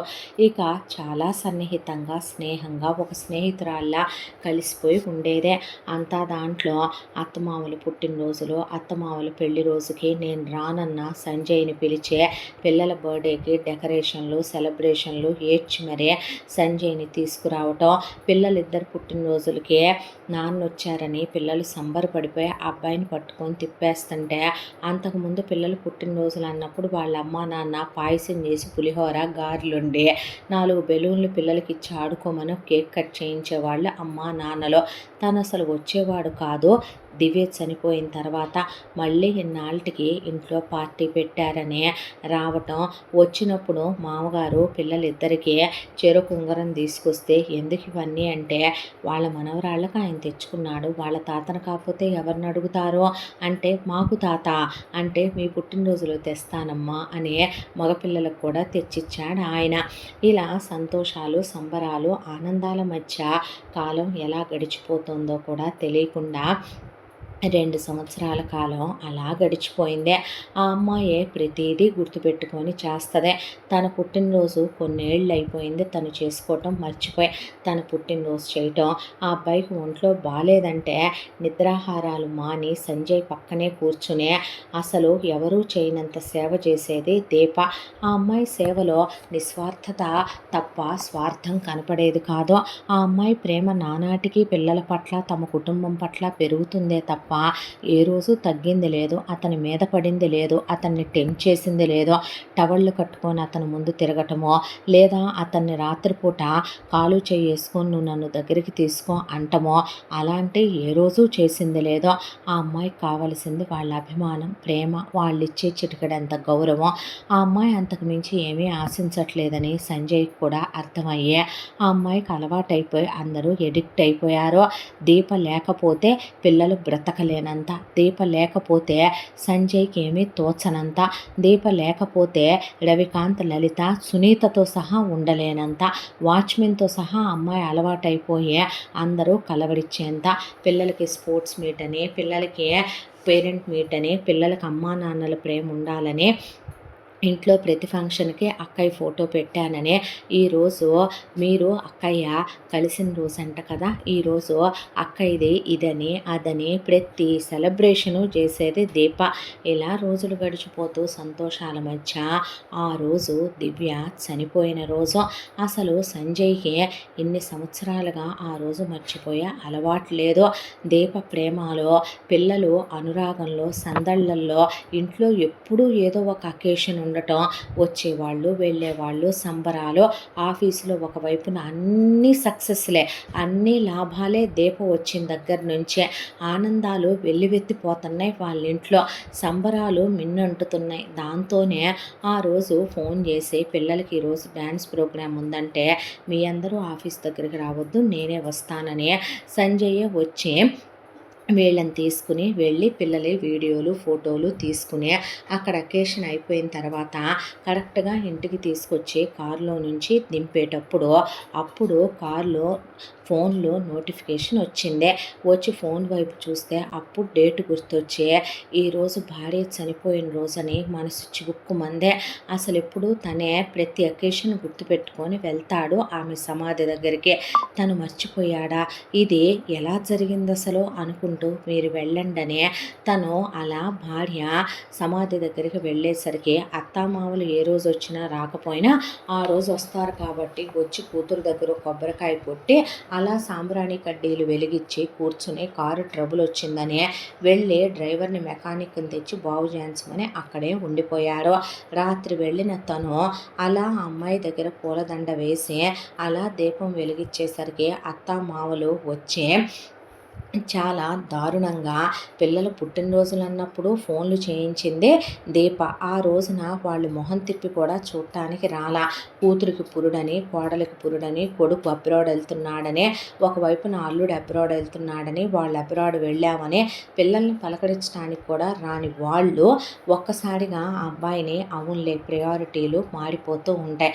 రెండో పెళ్లి చేసుకున్నావుగా, రెండో పెళ్ళాం వచ్చిందిగా, మా అమ్మ ఎంతైనా పిచ్చిది కదా, 4 ఏళ్ళు నిన్ను పిచ్చిగా ప్రేమించిందే, నువ్వు తప్ప ఎవడూ దొరకడన్నట్టు నిన్ను పెళ్లి చేసుకుందే, నీకోసం నీకు భోజనం తెస్తూ మీదేదో సంబరంగా గడపాలన్నట్టు వచ్చి అది పైలోకానికి పోయిందే. పిల్లలను పక్కన పడేశారు. ఇవాళ సవిత్తళ్ళు వచ్చింది, వింటూనే ఉన్నాం మీ ఆనందాలు, సంబరాలు, సంతోషాలు, పుట్టినరోజులు, పెళ్లి రోజులు, ఓ పార్టీలు, ఫంక్షన్లు, మనుషులు ఎక్కడ గుర్తుంటారులే అంతా దాంట్లో ఈరోజు అది పోయిన విషయం మర్చిపోయావో, రేపు అది అనేది ఒకటి ఉందనే విషయం కూడా మర్చిపోయావు. మర్చిపోతావో? ఏముందలే, మీ అమ్మా నాన్నలకి మా అమ్మ ఎటు గుర్తుండదు. నీ పిల్లలు అసలు తల్లిని మర్చిపోయే ఆ వచ్చిన దాన్ని మాయలో పడిపోయారు. రేపొద్దున నువ్వైనా అంతే, కొత్త పెళ్ళాం మోజులో ఉన్నావుగా, ప్రపంచం ఏం తెలుస్తుందిలే నీకు అని. ఇదేనమాట ప్రేమ అంటే, చాలా ఉత్తముడైన మొగుడివి నువ్వు అనేసి వెళ్ళిపోయారు. దాంతో మనసు ముక్కలైపోయిన సంజయ్ అలా కూర్చుని ఆ అమ్మాయి సమాధికేసి తల కొట్టుకొని, నేను నిన్ను మర్చిపోలేదు దివ్య, ప్రమాణం చేసి చెప్తున్నానురా అన్న. ఆ అమ్మాయి ఆత్మ కూడా అసలు సంజయ్ అలా ఉండాలని కోరుకోదు. సంజయ్ తనని మర్చిపోవాలనే, తన పిల్లలతో వచ్చిన దీపతో హ్యాపీగా ఉండాలనే ఆ అమ్మాయి ఆత్మ కోరుకుంటుంది. కానీ ఆత్మ వచ్చి చెప్పలేదుగా, నా ఆఖరి కోరిక నువ్వు నెరవేరుస్తున్నావు, నువ్వు ఆనందంగా ఉన్నావు, నీకు లైఫ్ ఉంది, పిల్లలు, ఇల్లు, అత్తమామలు, నువ్వు సంతోషంగా ఉన్నారు, నువ్వు త్వరగా దీపతో శారీరకంగా కలిసి హ్యాపీగా ఉండు అని అమ్మాయి చెప్పలేదు కదా. వీళ్ళన్న మాటలే కదా ఒక మనిషి మనసులోకి వెళతాయి. దాంతోనే దిగులుగా సంజయ్ ఇంటికి వెళ్ళాడు. దీప రండి భోంచేద్దామంటే నాకొద్దంటే, ఆ అమ్మాయి తినకుండా వస్తుంటే, నువ్వెందుకు తినవు, మీరు తినకుండా నేను తింటానా అనేసరికి, ఎందుకు తినవు, ఎందుకు ప్రతి దాంట్లో ఇలా పెత్తనం కలగజేసుకుంటావో అనేసరికి పెద్దగా అడిస్తే ఇంట్లో అందరూ లేచొచ్చారు. వచ్చిన తర్వాత, నువ్వు వచ్చిన తర్వాత ఇంట్లో పరిస్థితులే మారిపోయినాయి. నువ్వు వచ్చిన దగ్గర నుంచి పిల్లలు అల్లరి నేర్చుకున్నారు, క్రమశిక్షణ మానేశారు, వయసు పెరిగి వీళ్ళు చిన్నపిల్లల్లా తయారయ్యారు, ఆఫీసులకు రావటం, నన్ను పద్దాకా వీధుల్లో తిప్పమంటాం, ఏంటిదంతా. ఈ రోజున నా భార్య పోయిన రోజు కూడా నేను మర్చిపోయాను. అయ్యయ్యో అవునా, గుర్తుంటే గుర్తు చేసేదాన్నే, నువ్వే ఎందుకు గుర్తు చెయ్యాలి, నువ్వు గుర్తు చేసేంతగా నేను నీ మాయలో ఎందుకు పడిపోయాను, నీ మత్తులో ఎందుకు ఇంటిల్లపాది పడిపోతున్నారు, ఇంటిల్లపాదిని ఎందుకు అలా వశం చేసుకుంటున్నావో, అసలు నువ్వు నన్ను ఎందుకు పెళ్లి చేసుకున్నావో, ఏం ఎక్స్పెక్ట్ చేసి పెళ్లి చేసుకున్నావో, నువ్వనే దానివి లైఫ్లోకి వచ్చాక నా భార్య స్థానం నీకు ఇవ్వలేనని చెప్పాను కదా. నేను ఇమ్మనమని మిమ్మల్ని అడగలేదు కదండి. అడగవు, కానీ నువ్వెందుకు అంత కేర్ తీసుకుంటావు, నువ్వెందుకు పిల్లల మీద అంత ప్రేమ చూపిస్తావు, నువ్వెందుకు నా విషయంలో అన్నీ నువ్వే అయి చూడాలి, అమ్మా నాన్నలకి ఎందుకు అంత క్లోజ్ అవ్వాలి, ఎవరు నిన్ను ఇవన్నీ పట్టించుకోమన్నారు, గెస్ట్లా వచ్చిన దానివి గెస్ట్లా ఉండాలని తెలియదా నీకు అనేసి పక్కనే ఉన్న ఫ్లవర్ వాసు నేలకేసి కొట్టి వెళ్ళి వేరే రూమ్లో పడుకున్నాడు సంజయ్. ఆ అమ్మాయికి ఏమాట బాధ అనిపించలేదు, కానీ గెస్ట్లా వచ్చావు, గెస్ట్లా ఉండన్నమాట చాలా బాధగా అనిపించింది. ఆ రాత్రి వీళ్ళు అలా పడుకున్నాక తెల్లారి ఎవరికి వాళ్ళు అలా మనసు బాగోక హాల్లో కూర్చున్నారు. పిల్లలు లలిత, రవికాంత్ కూడా పిల్లల కోసమని సున్నుండలు అవి చేయించుకొని వాళ్ళ ఊర్లో పాలకోవాలో అవి దొరికితే అయితే తీసుకొని రామకృష్ణ బయలుదేరాడు. ఈలోపు ఇక్కడ సంజయ్ లేచేసరికి పక్కనే టీపాయ్ మీద లెటర్ రెపరెపలాడుతూ కనపడింది. పేపర్ వెయిట్ తీసి లెటర్ చేతిలోకి తీసుకుంటే, సంజయ్ గారు మిమ్మల్ని ఏమండి అని కూడా నేను పిలవనండి, ఎందుకంటే ఆ అర్హత నాకు లేదు. ఒక విషయం చెప్పమంటారా మీకు, నేనెవరిని మాయ చేయటానికి మభ్యపెట్టడానికి రాలేదండి. చిన్నప్పటి నుంచి నాకు తల్లి ప్రేమ తెలియదు. సవతి తల్లి నన్ను చాలా దారుణమైన నరకాలు, హింసలు పెట్టి ఎన్నోసార్లు పోతాననుకుని నన్ను పంపుదామనుకుంటే మా అమ్మ దగ్గరికి కడమ కాలిపోయి బ్రతికేశాను నేను. మా నాన్న ఏ రోజు భారీ ఒంటి మీద చెయ్యేసి ముడిసిపోయే దాంట్లో ఉన్న దాంట్లో 5గురిని కూతురుల్ని కనే దాంట్లో ఉన్న ఆయన పెద్ద కూతురు ఏమైపోయిందా అని పట్టించుకునే స్థితిలో మా నాన్నగారు లేరు. దానికి ఆయనకున్న వంక క్యాంపులకు వెళ్ళే ఉద్యోగం. నన్ను ఒక హాస్టల్లో వేసినా ప్రశాంతంగా బ్రతికేదాన్నేమో. ఆయన రెండో పెళ్ళాం దగ్గర వదిలేసే నరకాలు పడుతున్నా నా కర్మకు వదిలేశాడు ఆయన. మీ జీవితంలోకి నేను గెస్ట్గా రాలేదండి, మీ భార్యగా వచ్చాను. మీరు నా మెళ్ళో తాళి కట్టారు. మీ అత్తామామలు మీరు వెళ్ళి మీ భార్యకి సంతాపం తెలియజేసుకోవటం మీకున్న గొప్ప మనసు. మీ భార్య స్థానాన్ని నేను ఎప్పుడూ నాకు ఇమ్మనమనలేదు. ఎప్పుడూ ఆవిడ మీ గుండెల్లో చిరస్థాయిగా నిలిచిపోయి ఉన్నారని నాకు తెలుసు. మీ మీద మోజుపడి నేనెప్పుడూ మీ ముందు పవిట జార్చలేదు. మిమ్మల్ని నేనొచ్చి నన్ను సుఖపెట్టమని అడగలేదు. నాకు అలాంటి కోరికలు లేవు. పిల్లలకి నేను సవితి తల్లిని అవ్వాలనుకోలేదండి. పిల్లలకి నేను కన్నతల్లి ప్రేమని ఇవ్వాలనుకున్నాను. ఎందుకంటే ఒకరోజు ఆ ప్రేమే నాకు నా సవతి తల్లి ఇవ్వలేదు. తప్పించిపోయేది నా గుండె తల్లి ప్రేమ కోసం. రేపు పిల్లలు నలుగురు అలా అవ్వకూడదని వాళ్ళతో ప్రేమగా ఉంటాను. మీ అమ్మా నాన్నలు మీ భార్య మీరు వాళ్ళ గురించి పట్టించుకోక వాళ్ళు దిగులుతో తల్లడిల్లిపోయి ఉన్న హృదయాలు వాళ్ళే. వాళ్ళకి టైంకి అంత మాత్రలు ఇచ్చి టైంకి అంత ఫుడ్ పెట్టే సరదాగా ఉంచి వాళ్ళ నార్మల్ మనుషుల్ని చేయటం నా తప్పనో పాపమనో దోషమనో అనుకోను. వాళ్ళు మీ అమ్మా నాన్నలని నేను చూడట్లేదు, నా తల్లిదండ్రులనే నేను చూస్తున్నాను. ఇంత దానిలో ఒకటి మర్చిపోయారేంటండి, నా మెడలో మీరు తాళి కట్టారు, నేను మీ భార్యనే, నేను మీ ఇల్లాలనే. నేను కదండి మిమ్మల్ని నిలదీసి అడగాలి. నన్ను పెళ్లి చేసుకొని తీసుకొచ్చి 2 ఏళ్ళయింది, ఇంట్లో పడేసావు, మంచం మీద పక్కనే పడుకుంటున్నావు, ఉప్పు కారం తింటున్నావుగా, నీలో చలనం రావట్లేదా? పోయిన నీ భార్య తిరిగి రాదనే నీకు ఆ మాత్రం ఇంకిత జ్ఞానం తెలీదా? మరి నన్ను ముట్టుకోవే, నన్ను సుఖపెట్టవే, నాకు కడుపు చేయవే, నాకు పిల్లల్ని కనవే అని నేను కదండి అడగాలి. నా జీవితాన్ని గురించి నేను కదండి మిమ్మల్ని నిలదీయాలి. ఏ రోజైనా నేను మిమ్మల్ని అలా మాట్లాడానా? మిమ్మల్ని చులకన చేశానా? తక్కువ చేశానా? సంసారాన్ని వీధికి ఇచ్చానా? నా కన్న తండ్రికైనా నేను నా కష్టం చెప్పుకోనే. ఎందుకంటే నేను ఎప్పుడూ దాన్ని కష్టం అనుకోను కాబట్టే. మీరు పరాయి వాళ్ళని నేను అనుకోలేదు కాబట్టే. ఇది నా కుటుంబం, మీ అంతా నా వాళ్ళు అనుకున్నాను కాబట్టే. కానీ ఏదన్నా పడతానని మీరు ఏదైనా అనేసేయచ్చు అనుకుంటే పొరపాటండి. నాకు ఆత్మాభిమానం ఉందే. నేను డిగ్రీ వరకు చదువుకున్నాను నిజమే. ఆవిడ మీ భార్య, వాళ్ళు మీ తల్లిదండ్రులు, వాళ్ళు మీ బిడ్డలు. నేను పిల్లలకి సారీ చెప్పానని చెప్పండి, అత్తమామలకు క్షమాపణ చెప్పానని చెప్పండి. మా నాన్నకి తన చేతగానితనంతో ఇంకో దాన్ని పెళ్లి చేసుకొని నాకు సిలువ వేయించినందుకు తన భార్యతో పాటే పెద్ద కూతురు కూడా చచ్చిందని చెప్పండి. వెళ్ళి వాళ్ళ ఆవిడతో పులికి ఇంకొక 5గురిని కనమన్నానని చెప్పండి. మీరు మీకు నచ్చినట్టు మీ భార్య స్మృతుల్లోనే బతకండి. మళ్ళీ జీవితంలో మీకు నా ముఖం చూపించనండి. ఇన్నాళ్ళు ఉండి నేనెవరి స్థానాలు తీసుకోవాలనుకోలేదు. నా జీవితంలో లేని ఏ సంతోషం అయితే నేను అనుభవించని ఏది పిల్లలు మిస్ అవ్వకూడదు, అత్తమామలు మిస్ అవ్వకూడదు. మీ జీవితంలో మీ భార్య పోయినా మీకు స్నేహితురాల్లా మిగిలిపోవాలనుకున్నాను తప్ప ఆవిడ స్థానం నేను ఏ రోజు కోరుకోలేదండి. ఆవిడని నేను పోయి ఆవిడ స్థానంలోకి వచ్చానంటే నగల కోసమో డబ్బు కోసమో మీతో పక్క పంచుకోవటానికో పిల్లలతో నేను నటించలేదు. మీ అమ్మా నాన్నలతో మీతో నేను డ్రామాలు ఆడలేదు. అన్నీ నావేనని నేను పూసుకు తిరగలేదండి. బాధ్యతల్ని మీరు నేను ఇద్దరం వదిలేస్తే ఎలా అనే బాధ్యతల్ని పంచుకున్నాను నేను.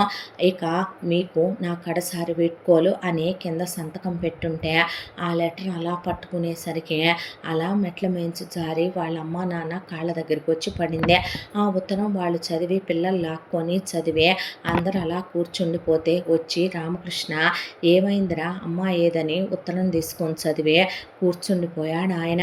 అంతా దాంట్లో సంజయ్కి నోట్లోంచి మాట రాలేదు. ఆ అమ్మాయిని నానా మాటలు అని అత్తమామల మాటలని తప్పు చేశానని చాలా బాధ అనిపించింది. ఏమైందిరా అని వాళ్ళ అమ్మ నాన్నలు అడిగి ఎందుకు అలా మాట్లాడావు నాన్న అంటే ఇలా అన్నారమ్మా అత్తయ్య వాళ్ళు వచ్చి అనేసరికి అసలు వాళ్ళు మనుషులేనంట్రా, వాళ్ళని మనుషులని నువ్వెలా అనుకున్నావురా, నీ భార్యనే మేము మర్చిపోయాం. పోయిన నీ భార్య దివ్య మా జ్ఞాపకం కాదు బాబు, మేము మర్చిపోవటానికి మా బంధం. రోజు నీ భార్య పెట్టిన మొక్కలు కొన్న బట్టలు చూసే వాళ్ళన్నా కన్న కూతుర్ని గుర్తు చేసుకుంటారో లేదో మేము ఆ అమ్మాయిని 10 సార్లు గుర్తు చేసుకుంటాం. ఆ అమ్మాయిని మర్చిపోమ్మని దీప ఏ రోజు అనలేదురా. నీ భార్య బ్రతికుంటే బాగుండేదని తొందరపడి వెళ్ళి యాక్సిడెంట్లో పోయిందంటే నేను ఆ అమ్మాయి వైపు అలా చూస్తే ఏంటత్తయ్య అలా చూస్తున్నారు, ఎవరైనా బాగుండాలి అనుకోవాలి, మన బ్రతుకు అప్పుడే బాగుంటుంది, వాళ్ళు పోతే మనం వాళ్ళ స్థానంలోకి వెళ్ళాలనుకోకూడదు అందరా. ఆ పిచ్చిదే అది వచ్చిన తర్వాతే నీ పిల్లలు పద్ధతిగా ఉంటున్నారు, బాగా చదువుకుంటున్నారు, నువ్వు మళ్ళీ నవ్వటం మొదలుపెట్టావు, సంతోషంగా ఉంటున్నావు. మనం పచ్చగా ఉంటున్నామని చూడలేక మీ అత్త మామ అలా మాట్లాడితే మరి నీ మరదల్నిచ్చి నీకెందుకు చేయలేదురా, నలుగురు పిల్లలు ఉన్నారనేగా నీ అత్త. మరి నీ మరదల్ని అబ్రాడ్ ఇచ్చి చేసుకున్నామని నీ మరదలకు పురుళ్ళని నీ బావు బావమరిదిగాడు ఫోన్ చేశాడా, నీ మరదలు చేసిందా, నీ అత్తామామ పిల్లల గురించి పట్టించుకున్నారా, నువ్వు చచ్చావా బతికావా అని పట్టించుకున్నారా? కూతురు పోయిన రోజున డ్రామాలు వేసుకుంటూ వచ్చి 2 అగరబత్తీలు పెట్టి ఓ 10 రూపాయలు కొబ్బరికాయ కొట్టటమా ప్రేమ అంటే? పిల్లల్ని మేము ఆ అమ్మాయిని చూడమనమని అంటే ఆ అమ్మాయి చూస్తుందా? ఆ అమ్మాయి కొట్టొచ్చు, తిట్టొచ్చు, పిల్లలు డాడీ హ్యాపీగా ఉండాలని ఆ మాటలు నీకు చెప్పకపోవచ్చు, కానీ ఏ రోజైనా అలా ఉందంట్రా, నటించిందంట్రా? ఆ అమ్మాయికి చేతకాందే నటన కదరా. ఏ రోజు నీ మీద పడింది? ఏ రోజు మల్లెపూలు పెట్టుకొని నిన్ను గదిలోకి రా అందే? పిల్లల్ని కూడా తీసుకెళ్ళి మీ గదిలోనే పడుకోబెట్టుకొని ఇది వాళ్ళ బెడ్రూమే అంటది కదరా. వాళ్ళు ఏం ఆగం చేసినా మమ్మల్ని ఒక మాట అన్నివ్వదు కదరా. నీ భార్య ఉన్నా కూడా నువ్వు ఒక అమ్మాయిని పెళ్లి చేసుకొని ఆ అమ్మాయి చనిపోయి 4 బిడ్డల తండ్రివైతే నిన్ను దివ్య చేసుకొని ఉండేదారా? అరే దివ్య ఆఖరి కోరికగా ఏం కోరుకుందరా? నీ భార్య రాసిన ఉత్తరాన్ని అంత ప్రేమించాననే నువ్వెలా మర్చిపోయావయ్యా? నిన్ను మేము అలా పెంచలేదుగా. అంత మూర్ఖత్వంగా ఒక అమ్మాయి మనసు గాయపడే విధంగా పశువులా ప్రవర్తించావు, మనసు గాయపడే విధంగా మాట్లాడావు. అసలు నువ్వేనా సంజయ్? పోయిన నీ భార్య కూడా నిన్ను క్షమించదురా. ఆ అమ్మాయి ఆఖరి కోరికేంటి? నువ్వు సంతోషంగా ఉండాలని కదూ. పిల్లలకి తల్లి ప్రేమ దొరికిందే, మా ఇంటికి మళ్ళీ కోడలు కాదు కూతురు వచ్చిందే. నిజం చెప్పాలంటే నీ భార్య పిల్లల్ని వదిలేసి నీతో మాత్రమే సుఖంగా ఉండి మీ ఇద్దరి పర్సనల్ స్పేస్ గురించి ఆలోచించుకునేవాళ్ళు. కానీ దీప అలా కాదురా, అందరినీ అన్నిటి గురించి ఆలోచిస్తుంది. అలాంటి దాని మనసు బాధ పెట్టావు అనేసరికి రామకృష్ణ అలా కూర్చుండిపోయాడు ఉత్తరం తీసుకుని. ఇంత దాంట్లో పిల్లలు అమ్మ మమ్మల్ని వదిలేసి వెళ్ళిందని ఏడుస్తూ ఇల్లులా ఉండటం మానేసింది ఆ రోజు నుంచే. అసలు అందరికన్నా ఎక్కువ సంజయ్ దివ్య పోతే ఎంత బాధపడ్డాడో దీప ఇంట్లోంచి వెళ్ళిపోయాక అంతే అమ్మాయిని మిస్ అవ్వటం మొదలుపెట్టాడో. పక్కన అమ్మాయి లేదు, ఆ అమ్మాయి చెప్పే కబుర్లు లేవు, ఆ అమ్మాయి ఈ బట్టలు వేసుకోండి ఆ బట్టలు వేసుకోండి అంటానికి లేదు, ఆ అమ్మాయి పెట్టే టిఫిను ఆ అమ్మాయి పెట్టే భోజనం ఈరోజు తన జీవితంలో లేవు. మళ్ళీ ఇల్లు నిశ్శబ్దంగా మారిపోయింది. పిల్లలు స్కూల్కి వెళ్తున్నారు, మార్కులు పడిపోయినాయి, టీచర్లు యూనిఫామ్ సరిగ్గా లేదు, బుక్స్ సరిగ్గా లేవంటే చెప్పు తీసుకొడతాను నేను వచ్చానంటే అని ఎల్లబాకన్నమ్మ స్కూల్కి అని పిల్లల్ని ఇంట్లోనే ఉంచేసింది లలిత. టైంకి మందులు మింగక వాళ్ళకి బీపీలు షుగర్లు అప్స్ అండ్ డౌన్లు అయిపోయినాయి. ఒకవైపున తన మనసు బాగోక ఆఫీస్ కూడా ఇదివరకిట్లాగా మూవ్ అవ్వట్లేదు. ఆ అమ్మాయి తన స్థానం ఎంత సుస్థిరం చేసుకుందో, వాళ్ళమ్మ మన జీవితాల్లో దీపం వెలిగించిందిరా ఆ అమ్మాయి అన్న మాట ఎంత నిజమో అత్తమామల మాటలు విని తను ఎంత తప్పు చేశాడో భార్య సమాధి దగ్గరికి వెళ్ళి కూర్చుంటే ఎప్పుడూ లేనిదే ఆ అమ్మాయి కూడా ప్రశ్నిస్తున్నట్టుగా అనిపించింది తనకే. మనుషులను పెట్టి వెతికించడం మొదలుపెట్టాడు, పేపర్లో టీవీలో యాడ్లు ఇవ్వటం మొదలుపెట్టాడు. ఎంత వెతికినా 6 నెలల కాలం గడిచిపోయింది. పిచ్చోళ్ళ తయారైపోయాడు. దీప లేకపోతే ఇక బ్రతకలేనేమో, గుండె పగిలి చచ్చిపోతానేమో అనే పోలీస్ కంప్లైంట్లు కూడా ఇచ్చారు. పోలీసులు అనాథ శవాలు దొరికినాయి అని పిలిచిన ప్రతిసారి వెళ్ళి ఏ శవం దీపదో అనే గుండె బద్దలైపోతూ ఉండేది సంజయ్కి. ఎంత దాంట్లో ఒక రోజున సంజయ్కి ఫోన్ వచ్చింది, ఒక చోట దీప కనిపించింది అనే. ఉడుకులు పరుగుల మీద ఫ్యామిలీ మొత్తం కలిసి రామకృష్ణతో సహా వెళ్ళేసరికి దీప కనిపించింది. ఒక చిన్న నర్సరీ స్కూల్లో టీచర్గా పనిచేసుకుంటూ అక్కడే వాళ్ళు ఫుడ్ అకామిడేషన్ ఇస్తే తిని అక్కడే పిల్లల్ని ఆడించుకుంటూ పిల్లలతో అంజలి, గీతాంజలి, కమల్, కరణ్ అని పిల్లల పేర్లు ఒక దాని మీద రాసి 4 బొమ్మలు బొగ్గుతో వేసి ఒకళ్ళ చేతులు ఒకళ్ళకి కలిపి హ్యాపీగా ఉన్నారమ్మా, ఎలా ఉన్నారు, నానమ్మ తాతయ్య ఎలా ఉన్నారు అనే 2 ముసలోళ్ళ ఫోటోలు ఆ గోడ మీద వేసుకొని ఆ అమ్మాయి చూస్తూ ఉండేసరికి అలా అమ్మాయి పిల్లలు ఎవరో పేరెంట్స్ వచ్చారని అప్పగిస్తూ బయటకు వచ్చేసరికి వీళ్ళందరినీ అలా వదిలేసి సంజయ్ దీప అని పరిగెత్తుకుంటూ వెళ్ళి ఆ అమ్మాయి చేతులు పట్టుకొని ఐ లవ్ యూ అని ఆ అమ్మాయిని కౌగిలించుకొని ఏడ్చేశాడు. ఆ అమ్మాయి అలా నిలబడిపోయేసరికి పిల్లలు మమ్మీ అని వెళ్ళి ఆ అమ్మాయిని పట్టుకున్నారు. పట్టుకునేసరికి అత్త మామలు కన్నీళ్లతో వెళ్ళి వాళ్ళ నాన్న ఆ అమ్మాయి దగ్గరికి వెళ్ళి అక్కడికి వెళ్ళిపోయావు తల్లి, మమ్మల్ని వదిలేస్తావా మమ్మీ, కావాలంటే డాడీని వదిలే, మేము ఇక్కడే ఉంటాం అనేసరికి నన్ను నువ్వు వదిలేసి ఎలా వెళ్ళగలిగావురా, ఏదో బాధలో అన్నాననుకో అనేసరికి పద మన ఇంటికి వెళదాం అంటే గెస్ట్ లాగా వద్దండి అంటే కాదు, నా భార్యగా నాలో సగంగా నా జీవితంగా నా మిగిలిన జీవితం అంతా నువ్వే అయ్యేలాగా అనేసరికి ఆ అమ్మాయిని పట్టుకొని అత్త, మామలు, వాళ్ళ నాన్న, సంజయ్ మేము బయలుదేరేటప్పుడు మాకు విషయం తెలిసిందే. డాక్టర్ దగ్గరికి వెళ్ళి నాకు ఆల్రెడీ 4 పిల్లలు ఉన్నారనే గర్భసంచి తీసేయించుకున్నావా అని అడిగాడు సంజయ్. ఆ అమ్మాయి తలదించుకుంటే పిల్లలు మమ్మీ అనేసరికి కాంపౌండరు ఫైల్ తెచ్చిచ్చాడు అని ఫైల్ చూపించారు రవికాంత్. లలిత ఎందుకమ్మా ఇంత త్యాగం? ఏమీ లేదత్తయ్య, పసికూనలు పుట్టారనుకో ఏదో ఒక రోజుకి ఆయన మనసు మారి నన్ను ముట్టుకొని పిల్లల మీద ఎక్కువ కేర్ చూపించాలి. నేను వాళ్ళని పట్టించుకుంటూ వీళ్ళని అశ్రద్ధ చేస్తే అమ్మ మమ్మల్ని దూరం చేసింది అనుకుంటే ఆయన 4 ఉన్నారు, నాకు పిల్లలు లేరనే నేను గొడ్రాలనని ఎవరు నన్ను అనేదే? ఏ నాన్న మీ రెండో పెళ్ళాం అంటదా అనేసరికి ఆయన కళ్ళల్లో నీళ్లు తిరిగిపోయే, ఇంకెప్పుడు నిన్నెవరు ఏమీ అనరు, నిన్ను ఎవరు ఏమీ అనేలా ఇక ఎవ్వరూ ఇక్కడ లేరమ్మా, పద వెళదామని ఆ అమ్మాయిని తీసుకొని ఇంటికి వచ్చిన తర్వాత ఫోన్ చేసి పూసిన పూత కుయ్యకుండా పెట్టిన గడ్డి పెట్టకుండా పెట్టారు రవికాంత్, లలిత, దివ్య వాళ్ళ అమ్మా నాన్నలకే. ఇంకొకసారి మళ్ళీ పిచ్చి పిచ్చిగా వాగితే పళ్ళు రాలిపోతాయి అని చెప్పారు.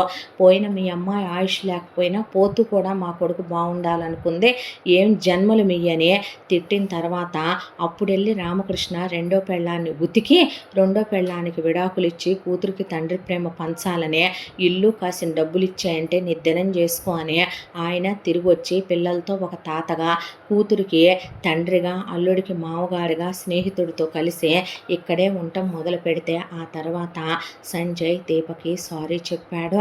ఆ అమ్మాయి వేలికి ఉంగరం పెట్టి ఐ లవ్ యూ చెప్పాడు. ఆ తర్వాత అమ్మాయిని దగ్గరికి తీసుకున్నాడు. ఇద్దరు ఫిజికల్గా క్లోజ్ అయ్యారు, హనీమూన్కి వెళ్ళొచ్చారు. ఆ తర్వాత పిల్లలు, భార్య, అమ్మ, నాన్నలు, మామగారు. మళ్ళీ సంజయ్ ఇదివరకట్లా సరదాగా, చలాకీగా, హుషారుగా ఉంటూ పోయిన దివ్యని దీపలో చూసుకుంటూ సంతోషంగా వీళ్ళ జీవితం ఆనందంగా సాగిపోతూ ఆ అమ్మాయి దివ్యని మురిపించేలా కాదు మరిపించేలా ఉంది. నిజంగా దివ్య వెళ్ళింది, దివ్య వెళ్ళే దీపని తన స్థానంలో దీపం వెలిగించమని పంపించింది అన్నట్టే ఉండేది దీప. ఆ అమ్మాయి ప్రేమ ఎప్పటికీ నిస్వార్థమైనదే.